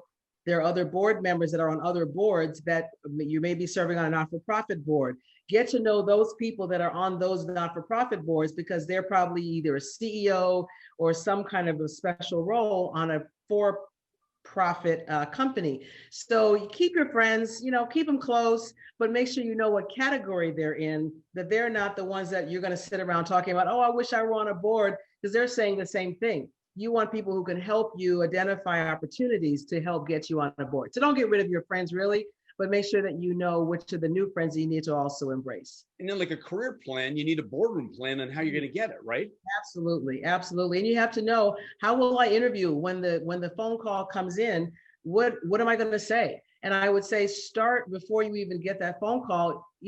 Pretend that you're going to be on the board of your own company. Look at the 10K, look at the 10Q, the annual reports, the quarterly reports, the analyst report, watch the stock, what it's done over the last 6 months, 2 years, or what have you, and get to look at who the board members are of your own company and see how you might fit and how your bio, as Urs talked about, might even resemble their bios or their online LinkedIn profile. And so you have a role model right there in front of you, which is your own company. Use that to your best ability so you can get ready for the phone call when it comes. I've also, brilliant points. I've also heard, listened to an earnings call, right? And the analysts tear apart the earnings. Absolutely. It's a great, a lot of things kind of went over my head when I first got into that, but you hear it enough times, you will start to get it, because financial literacy and acumen is really important, not even just for the audit committee member, but when we're talking about our earnings per share, adjusted and non-adjusted, you got to have to understand what is that really talking about. So the earnings call really helps you hear the new terminology that you may not know always hear. Well, love it. Hey, Daphne, how can people reach out to you and to follow up with you? Clearly LinkedIn, any other way? Yeah, LinkedIn is great. Certainly Daphne at daphneejones.com. Daphne at daphneejones.com. Excellent. Hey, Israel, last comment. We're kind of short on time. I think one of the things we just didn't mention is where to go to learn this language and this culture. NACD is just one place. If you can get there, the Business Roundtable, spend a lot of time with the ISS, Institutional Shareholder Services Group, and the Harvard Law School Forum of Corporate Governance. You spend your time there. It's like first time you read the Wall Street Journal when you're a kid, right? You're not going to understand everything, but you learn to adapt to that culture and that language. Because if you don't have that skill set, as Daphne said, then you won't be welcome at the party necessarily. You're going to have to find a way to communicate with that group. Great. Israel, how can people reach out to you? Sure. LinkedIn is the best way. Yeah, just Israel Martinez, Cybersecurity LinkedIn. You'll find me. Love it. Love it. Brilliant job, guys. Urs, great job. How can people reach out to you, Urs? I would say LinkedIn, Hunter, is probably the easiest. Excellent. Urs, thank you so much. Daphne, always good to see you. Daphne and I might have an announcement here shortly about a program we're collaborating on. Looking forward to more on that, Daphne. And thanks again, Israel. Thank you. Bye now. Bye. And next up, we have Trevor Schultz, the Senior Vice President, CIO of Ring Central. Trevor, great to see you. Hey, Hunter, great to see you. Thank you for having me. Hey, so the title of this fireside chat is Change to Win, and the next phase is Good to Go. What is that all about? Well, I think there's a lot of discussion going on right now about what's next. I think over the last couple quarters, people have been talking about now and the change that they have to enact now. And I'm more interested in where we have to go next, what the business is asking for us, and what a lot of people are calling new normal, next normal, give it a name. Sure, makes sense, a lot of sense. You often talk about the systems of experience. You need to define what that means and why is that relevant and importance to the enterprise CIO and tech leader?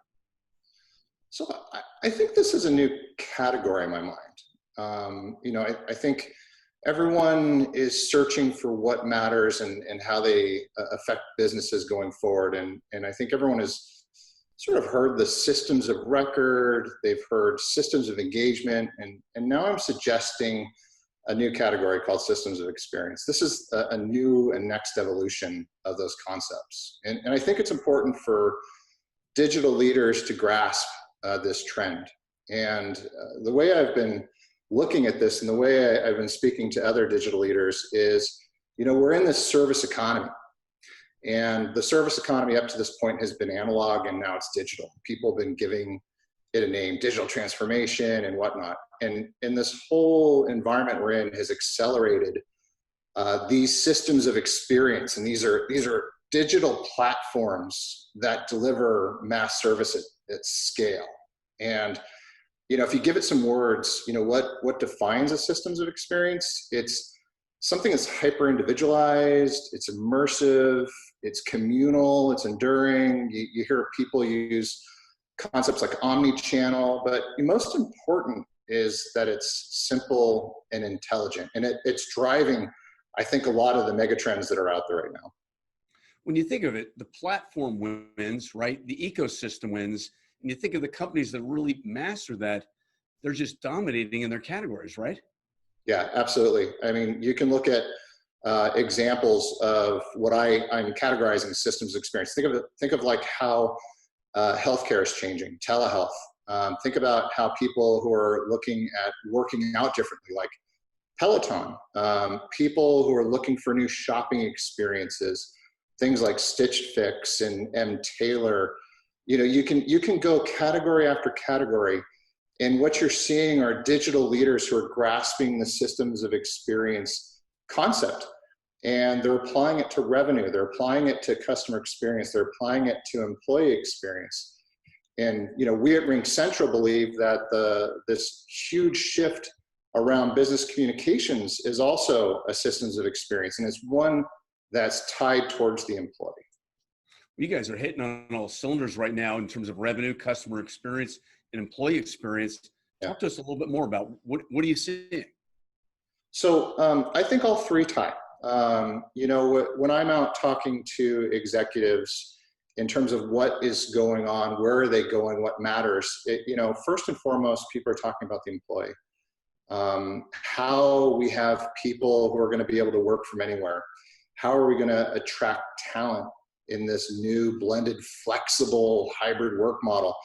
So if you're hiring the best, you have the talent that's looking for this flexibility, you create this seamless employee experience. People who can work from anywhere, have digital assets like RingCentral and others help enable them. And then if you have an employee that's engaged and it has this seamless environment to collaborate with anyone, anywhere, anytime, it also helps with your customer experience. Like that engaged employee now can engage in the customer, who, by the way, the customers are demanding an experience with a brand. And so, all those things I talked about earlier drive that new customer experience. And then, so you've got the employees driving the customer, and then ultimately it drives revenue. I mean, the companies that are going to win in the normal that's ahead of us are the ones who are truly grasping what it means to create that truly mass service experience for the employee, for the customer, which drives the brand. Brilliant stuff, Trevor. Really great thought leadership there. Now, what kind of leadership skills does a CIO need today and into the future to drive this complete, holistic, I'll call it, ecosystem of thinking? Yeah, I'm out there a lot talking about just, you have to tear up the playbook. You have to think differently. Everyone keeps saying that, but I truly think that what's happened over the last 6 months has driven a hyper growth, hyper acceleration of what people are looking for out of companies. Things that seemed impossible to get done in a year happened overnight. And so you have to be a leader that's continuously learning. You have to be a leader that's willing to look at innovation differently. And you have to really understand what your employees need, what your customers need. You have to stop thinking about personas, and you have to stop thinking about, classic thinking here. I truly believe that the companies that win are already moving, and it takes digital leaders to actually, lean into this new environment. You know, I totally agree with you on this piece. I think CIO and the tech leader needs to lead differently, think differently, lead courageously, lead authentically, lead passionately, and really rewrite the rules on and how the CIO, the tech leader, engages with the board, the C-suite, the line of business. What other kind of piece of advice would you give us, a tech leader now today, thinking about trying to think completely different and rethinking their leadership style? Oh yeah, I love this question, Hunter. You know, I just want to turn this on its head. You know, people have been talking about IT business alignment, IT business integration, you know, IT getting on the same page with the business. I don't think CIOs should be, they shouldn't be focused on getting on the same page with the C-suite. And what I mean by that is that they need to rewrite the book. They need to collaborate in writing this new book about convergence of all things: technology, people, process, data. They shouldn't be trying to understand, they should be leading. And it's such a mindset shift. And if you don't have this courage to take that mindset shift, your competitors will. And you know, we at RingCentral believe that we need to rewrite the book. We need to rewrite the what is happening in unified communications and collaboration. And that's where people are going to emerge out of this environment we're in right now as true winners, as true leaders of winning brands and winning companies. I love the idea. What does winning really look like then, in its fullest form? Winning means that you've created a beautiful experience for your employees, that you've created an exceptional new level of experience for your customers. And those are driving new revenue streams, new ideas. I mean, people are coming to brands now and saying, I want to connect. And I want it to be intelligent. I want it to know who I am. I don't want to have to tell it that. Our employees are saying that. Our customers are saying that. And this is a whole brand new way of thinking. So that's what I go back to: systems of experience. This isn't about creating fancy new workflow. This isn't about creating, buying the right thing. This is about thinking differently about where things are going in the coming years. And I challenge everyone to start thinking about, it doesn't matter if you're in healthcare, it doesn't matter if you're in manufacturing, every single vertical, every single digital leader in every vertical has to be thinking about systems of experience. And you know, I'm super thrilled about this concept, and it's really catching steam. So systems of experience, at the end of the day, it comes down to people, right? Yeah, absolutely. Like if I engage and want to buy something, I want it to know me. I want it to actually, help me and guide me, and stop having me be the one to have to search for it, because there's unlimited things that can happen in this environment. And I think that this is just a category that's going to emerge, regardless if I give it a name or not. Digital leaders have to change their thinking. They have to really push themselves to go after this type of concept. This is the core of how people are driving their businesses, and this is where the winners are going to emerge. Let's talk a little bit about what's uniquely different about RingCentral. I'm just so blessed. I work at a company where I am in the future. People want to see business communications get simpler. They want it to be seamless. They want it to be reliable. They don't want to have to think about it anymore. They don't want to have to flip between a bunch of different apps, and they want to work from anywhere. It's got to be, it works from anywhere on any mode that if I choose. We at RingCentral believe that all of this needs to come together, and we're living in the future right now. That truly is unique. And you must be working with all sorts of companies across industry and all sizes, right? All sizes. I mean, we work from the small office, home office, all the way up to the Fortune 50. I mean, it doesn't matter. We're a company that was born in the phone, and we've moved into video this year. Fortunately, with everything going on, that played out well. And messaging. Most people don't know that we also have the messaging platform. So, and it all works in one app. I mean, I can flip between all three and not have to change a screen. And I know that seems like, okay, does that make sense? We're the only people who do it. And by the way, we're open. We have an open platform that allows you to integrate your current workflow into our platform. We are not a walled garden. We believe that the communications and workflow of a company should be everywhere. But we also believe that a tight integration to a platform like ours just makes the employee experience better. Hey, Trevor, I understand people can learn more about RingCentral in the HMG marketplace. Yeah, absolutely. Take a look at the marketplace. I love what you've built there, Hunter. RingCentral's there, easy to find us. Great to see you, Trevor. Talk soon. Absolutely, Hunter. Always a pleasure, man. Great to see you. Thanks now. Excellent segment with Trevor Schultz, former global CIO of Micron Technologies. Micron Technologies, a pretty significant global player. Hey, next up, we have reflections on career-defining moments, stories of career ascent strategies. Scott Cadwalader, managing partner of Diligent Partners. Scott, take it away. Thank you, Hunter. Pleasure to be here always. I always enjoy your events. Thank you for all you do to support SIM and this IT leadership community, and for including segments like this to advance professional development and career growth. So I love today's theme here. I'm a big believer in learning from others. As an executive search partner, one of my joys is crawling through the weeds of people's work histories, looking for evidence of their accomplishments, their failures, their career-defining moments. I look for war stories, how they have faced and overcome new challenges, and in doing so, how they've transformed themselves as leaders. That, for me, is the fun stuff of what I do. Our panelists today are leaders who have continued to evolve and grow, often with foresight and sometimes through the necessities of a new job, a new industry, new business culture, or new strategic imperatives. They include Sarah Richardson, VP of IT for Change Leadership at Optum, who has spent 10 years of prior experience as a healthcare CIO. Within our SIM chapter, Sarah heads our Members in Transition program and our Resilience Roadmap program. Joel Manfredo, CIO of the motion picture industry, pension and health plans, has been a CIO for 25 years, is a perennial board member of SC-SIM. And as Joel reminds us, at least annually, he is our SIM board member who founded our relationship with HMG. So thank you, Joel.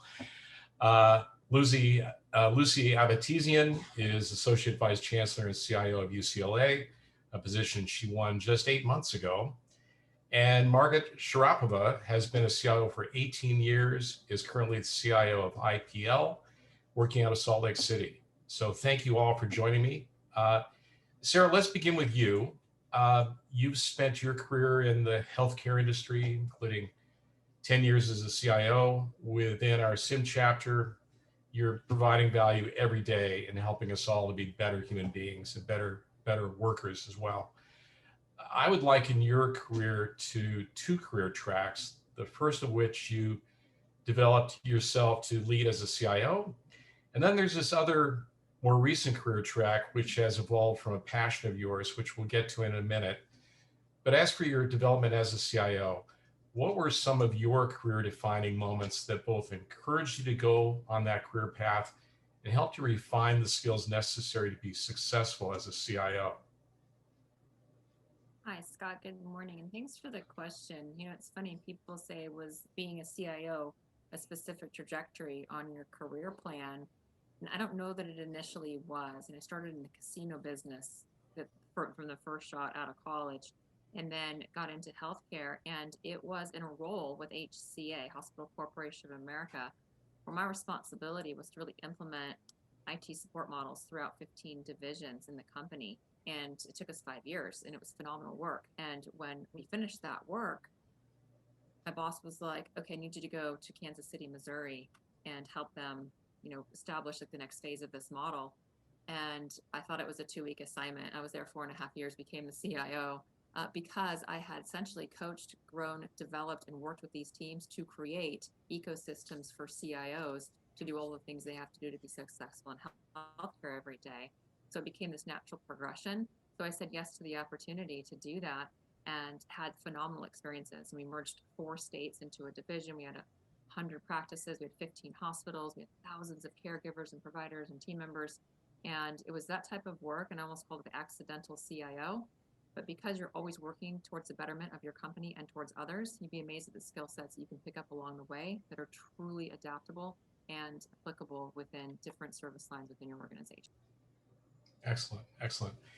And tell us about your new role and how it pushes your flywheel. I'm a big fan of constant personal reinvention, or personal and professional. Like if you don't reinvent yourself, someone's going to reinvent yourself. And when you're left holding that bag and it's empty, you would be in big trouble. So it's that always that quest for betterment of yourself and for others. And by personally improving you, you automatically then pay it forward and help other people in whatever endeavors they're pursuing in their lives as well. So I'm a big fan of process networks, things like ITIL, things like ProSci methodology for people change, Lean for process improvement in general. When you have frameworks that are in place, but the frameworks don't overtake the initiatives that are being implemented in an organization, you create really structured ways for people to be successful and really have a vision and leadership and strategy attached to them without just getting lost in the frameworks and the melee that occurs with the constant change, just pulling everybody everywhere. So when you know which to apply in which scenario, because they don't always go together, that it gives you a chance to truly be unique in how you can be most effective towards what it is you're looking to and achieve in your organization, whether it's a huge initiative or even something that's a cultural organizational change. When you can be at the center of what to apply to make that happen for everybody, they come to you for help, and then you continually pay that forward and again make a better difference in an organization. Certainly feels good to be able to provide that kind of guidance. All right. Excellent. Joel, so as I said earlier, Joel is CIO of the motion picture industry, pension and health plans. I've come to know Joel quite well over the last 10 years or so. He is a bit shy, so I'm gonna have to work hard at drawing him out of his shell. But he does embody that rare executive who completely shifted his career midstream successfully, which is not easy, almost more dramatically and against all odds than anyone I know.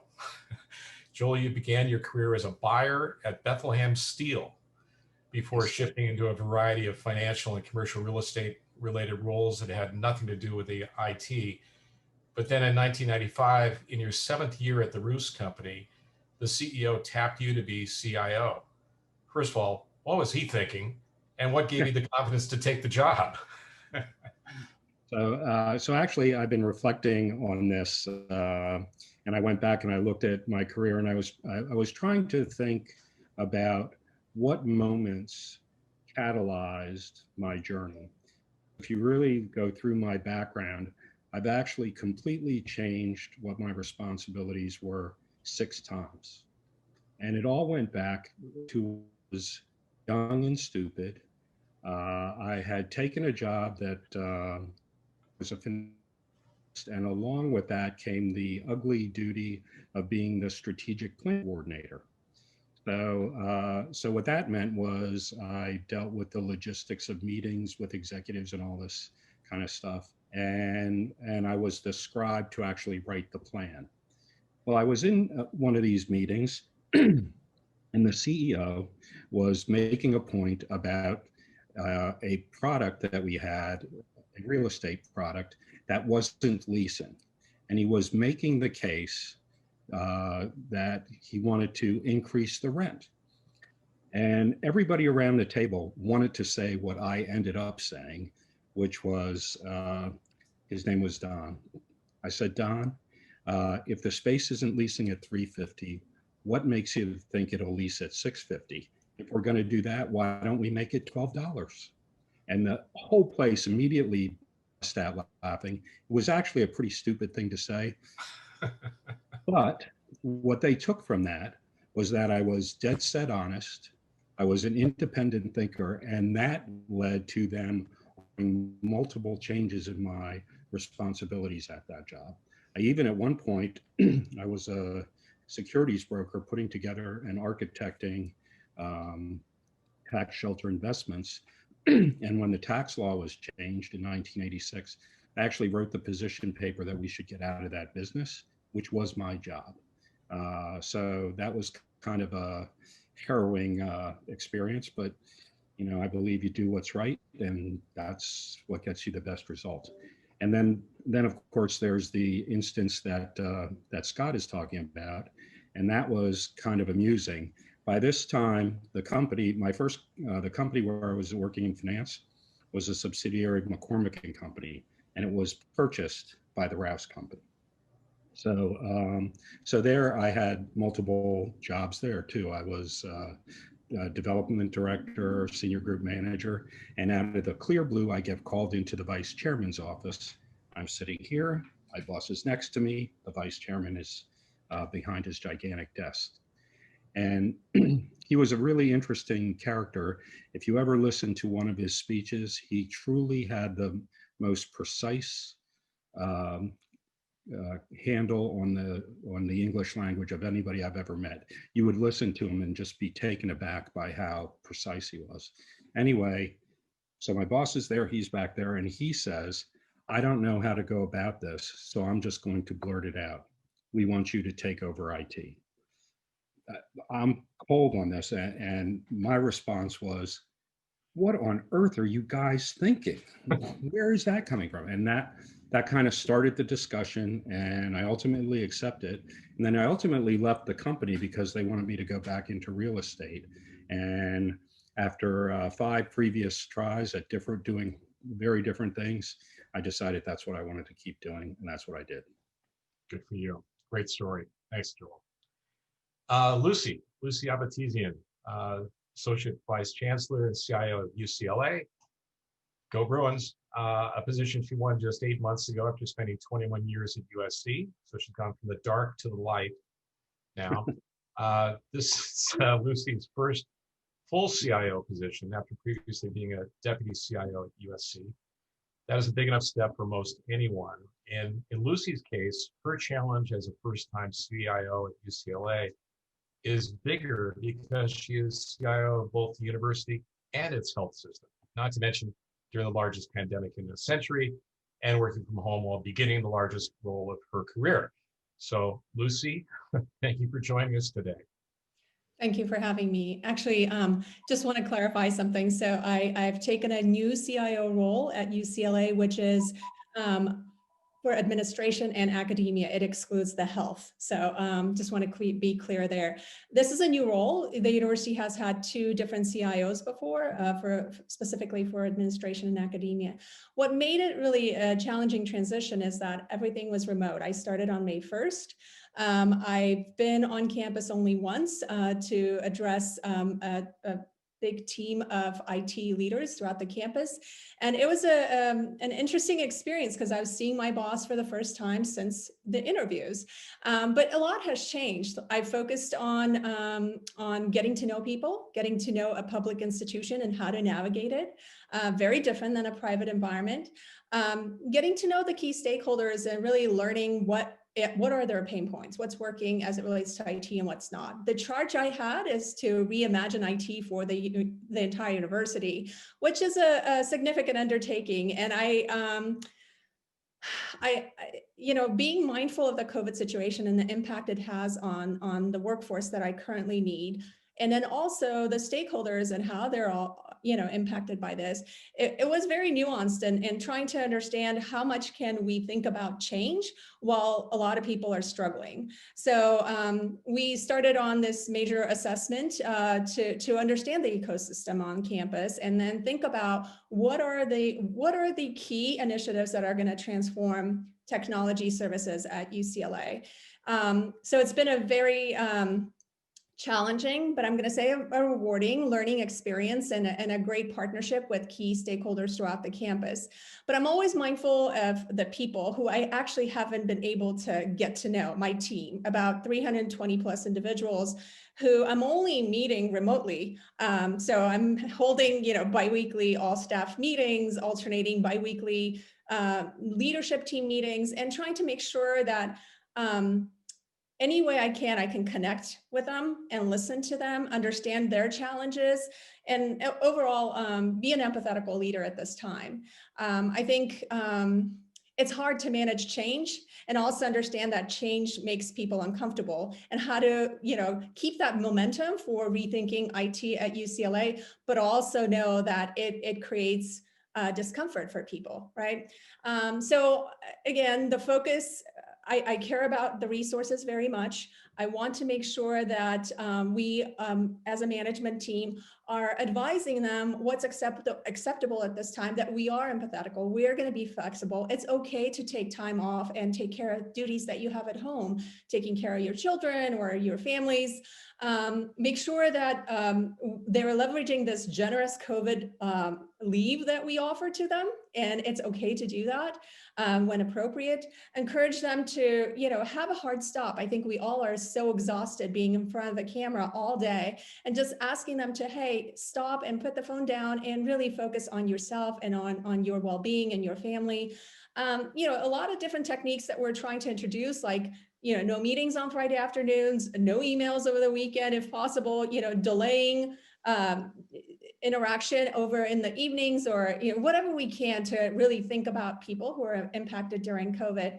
But also, I think my focus has been to reprioritize the workload and know that people are impacted different ways through this COVID situation, and how can we help them identify what the focus should be. So what are the opportunities? These are the opportunities to reset goals for the team and narrow the scope, rethink deadlines to make sure it's palatable for people. I feel like some of the maybe 20-30% of the organization, my organization, is working nonstop. And that's just not sustainable. So as a leader, I need to think about how to take care of the people. I hope I answered your question. If I could elaborate on anything else, happy to do that. That's great. That's great. Let's turn to Margaret now. Margaret, having moved from Southern California to Salt Lake City, you're now the CIO of a large company that makes explosives and fertilizers. Who'd have thunk? So Margaret began her CIO career in multiple GE divisions, followed by AECOM and then United Health Group. Very different companies, different cultures, different challenges. Margaret, you've continued to grow and evolve as a leader over the course of your career. GE was the first crucible to shape your early leadership style, but you've evolved yourself beyond that original GE model. So tell us about that. Sure. Thank you for the kind words, and a good, good afternoon now to all of you in Southern California. I think that when you grow up in a large conglomerate with a really strong culture, you get a lot of best practices and worst practices in just how people lead. So for example, as I was growing up through the organization, the leadership role models were, I'd say, lead by fear and intimidation. And so you can imagine when I took my first CIO role for about $1 billion business, I just was modeling the behaviors I had grown up on. And we didn't have EQ training back then. And so it was tough on my team. It was tough. I wasn't the CIO or the leader they needed. And so it took one of those lovely 360-degree surveys where you use a box of tissues. After you get the feedback, you're like, wow, how did I work so hard to mess this up? And I think that was a very impactful experience for me. And just thinking about, so much we're driving for change, like Lucy mentioned, or reinventing ourselves, like the Ring Central gentleman was mentioning. I find that it's often you need to think about, okay, you've come into this situation. You need to look down below at the valley from which people came and acknowledge the progression of where they've gotten to and the organization before you start looking ahead of the mountain you want to climb. And so I think just validating people's experiences, not living in the past forever, but acknowledging it and then talking about what's next is really important. Were there any specific leaders who influenced your development as a CIO, your leadership style? I guess I've got to work with a whole variety of leaders, and I took, like I said, kind of the best of what to do and maybe what not to do from each of them. I think that one leader in particular, who was the GE Healthcare CIO at the time I was there, Russ Mayer, he was quite good from a coaching perspective and just how to ask questions and leading you through that self-discovery which I hadn't really experienced before. It was kind of sink or swim. And this is, I think, my third or fourth CIO role. So I mainly, just through chance and a lot of hard work, managed to swim more than sink. But, his approach, and then also making sure people had time to get, he really, you could tell the meetings were structured so that he was making sure his team got what they needed out of the meeting. It wasn't about him and what was on his list to strike off, but, is the team getting what they need from this meeting? And so I think that was very impactful for me. Excellent, excellent. I think we're up towards the end of our time. Any final words from any of you for a one-sentence message?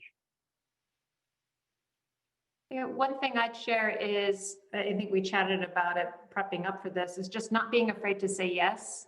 Some of the big roles I took, for me at the time, might have been a double promotion. I might have had 24 hours to decide whether I was going to take the opportunity or not. And so focusing on all the things that could go well as opposed to what could go wrong is what I'd recommend. Excellent. All right. I second that. I said yes many times. Maybe I shouldn't have said yes to all of them, but I did. And they seem to work out. Similar to what Margot is saying, I think I've been impacted by several realignments and have been told that I'm too young to lead, or have been told that, hey, you don't have a technology degree, you can't lead a technology team. But I think it's always been, no, I'm going to go for the most challenging project or opportunity. And I'm going to go ask for it. And I'm going to be very hardworking and demonstrate that I can add value. I think it's that tenacity almost, and not being afraid to fail and try things and learn from those experiences. It's been helping me a lot in my career. Great. Thanks, Lucy. And I'll close with take a role somebody else doesn't want. I took a couple of big promotions in my career because they were roles that people thought they weren't cool enough or they weren't going to be important enough.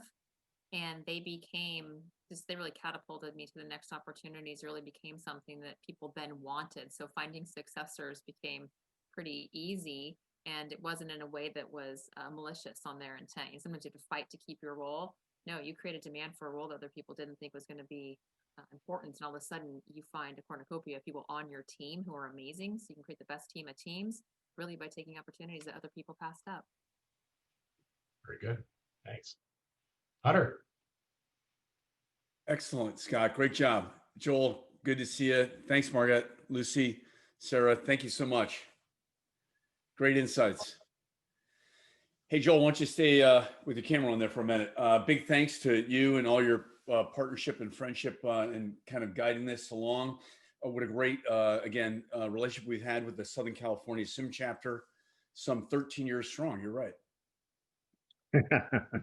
you were checking. A little research on this side. Yeah. Pretty good summit, right? Absolutely. I thought it was phenomenal. I thought it was well better than most of them that I go to. So that was the goal. I think the whole speaking slate was phenomenal. Great job. Great job. Stellar. I mean, starting off with the doctor, I mean, amazing, right? Great presentations by all. So big shout out to Ring Central, Nutanix, and ServiceNow. Appreciate their support. We'll be able to write the SIM chapter a nice check as part of the agreement. And roll right into our recognition program. August Policio. August, you want to turn your camera on? Come out to the stage. August is partly the mastermind. He wears many hats here at HMG, including social media guru, amongst other things, including helping me champion the 2020 Top Technology Executives That Matters recognition program. August, we have Helen Norris today. How exciting. August? How exciting indeed. Hunter, thanks for having me. And thank you everybody in the audience for sticking right to the end to help us recognize Helen. Helen is probably somebody you all know very well. We have seen a lot of active engagement from the SIM chapter throughout the summit today. She's a chairperson for Southern California SIM, but also the CIO for Chapman University. Helen, great to see you. Thanks for joining us on the program today. Thank you, August. Delighted to be here. A little background on Helen. She's really dedicated to the education sector, having built an impressive career in higher education over almost 20 years. She served senior IT functions at UC Berkeley, California State University, Sacramento, and for about 7 years, nearly 7 years, Chapman University now. I think we have a little video that we'd like to roll, some exciting news from Chapman University that maybe possibly Dr. Ramoyne would have appreciated if she's still on.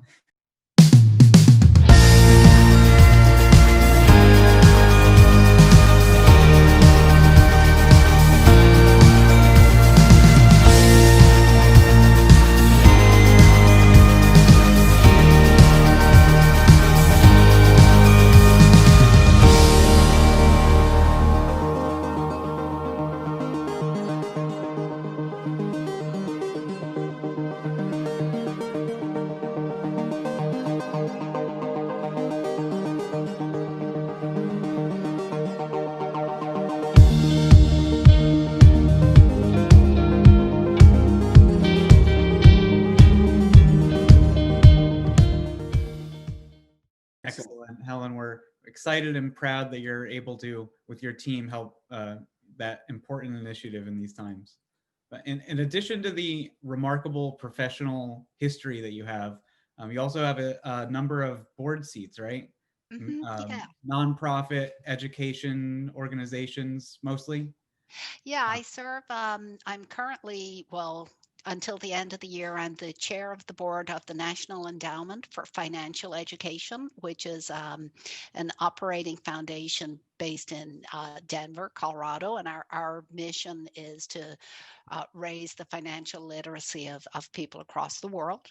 And I'm also on the board of EduCause, which is a higher ed IT not-for-profit, kind of brings higher ed CIOs together and shares knowledge and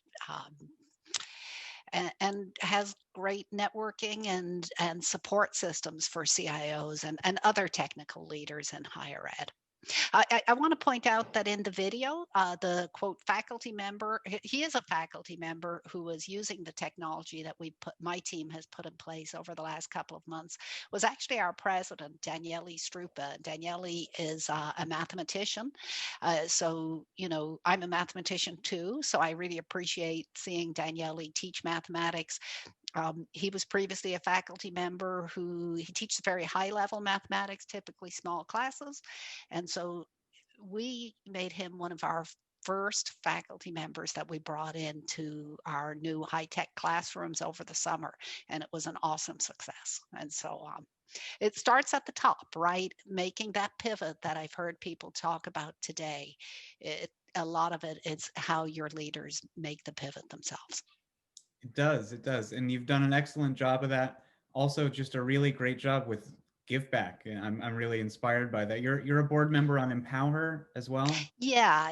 I'm on the board of advisors for an organization called Empower in Los Angeles. And the mission of Empower is to reach to girls in high school and middle school and try to ensure that they get to be on a path to college. There are probably several hundred volunteers who mentor these girls, and several over the years, hundreds of girls that have gone on to university, whether UCLA, where Lucy is, or I've got a mentee who's at Chapman now in our film school.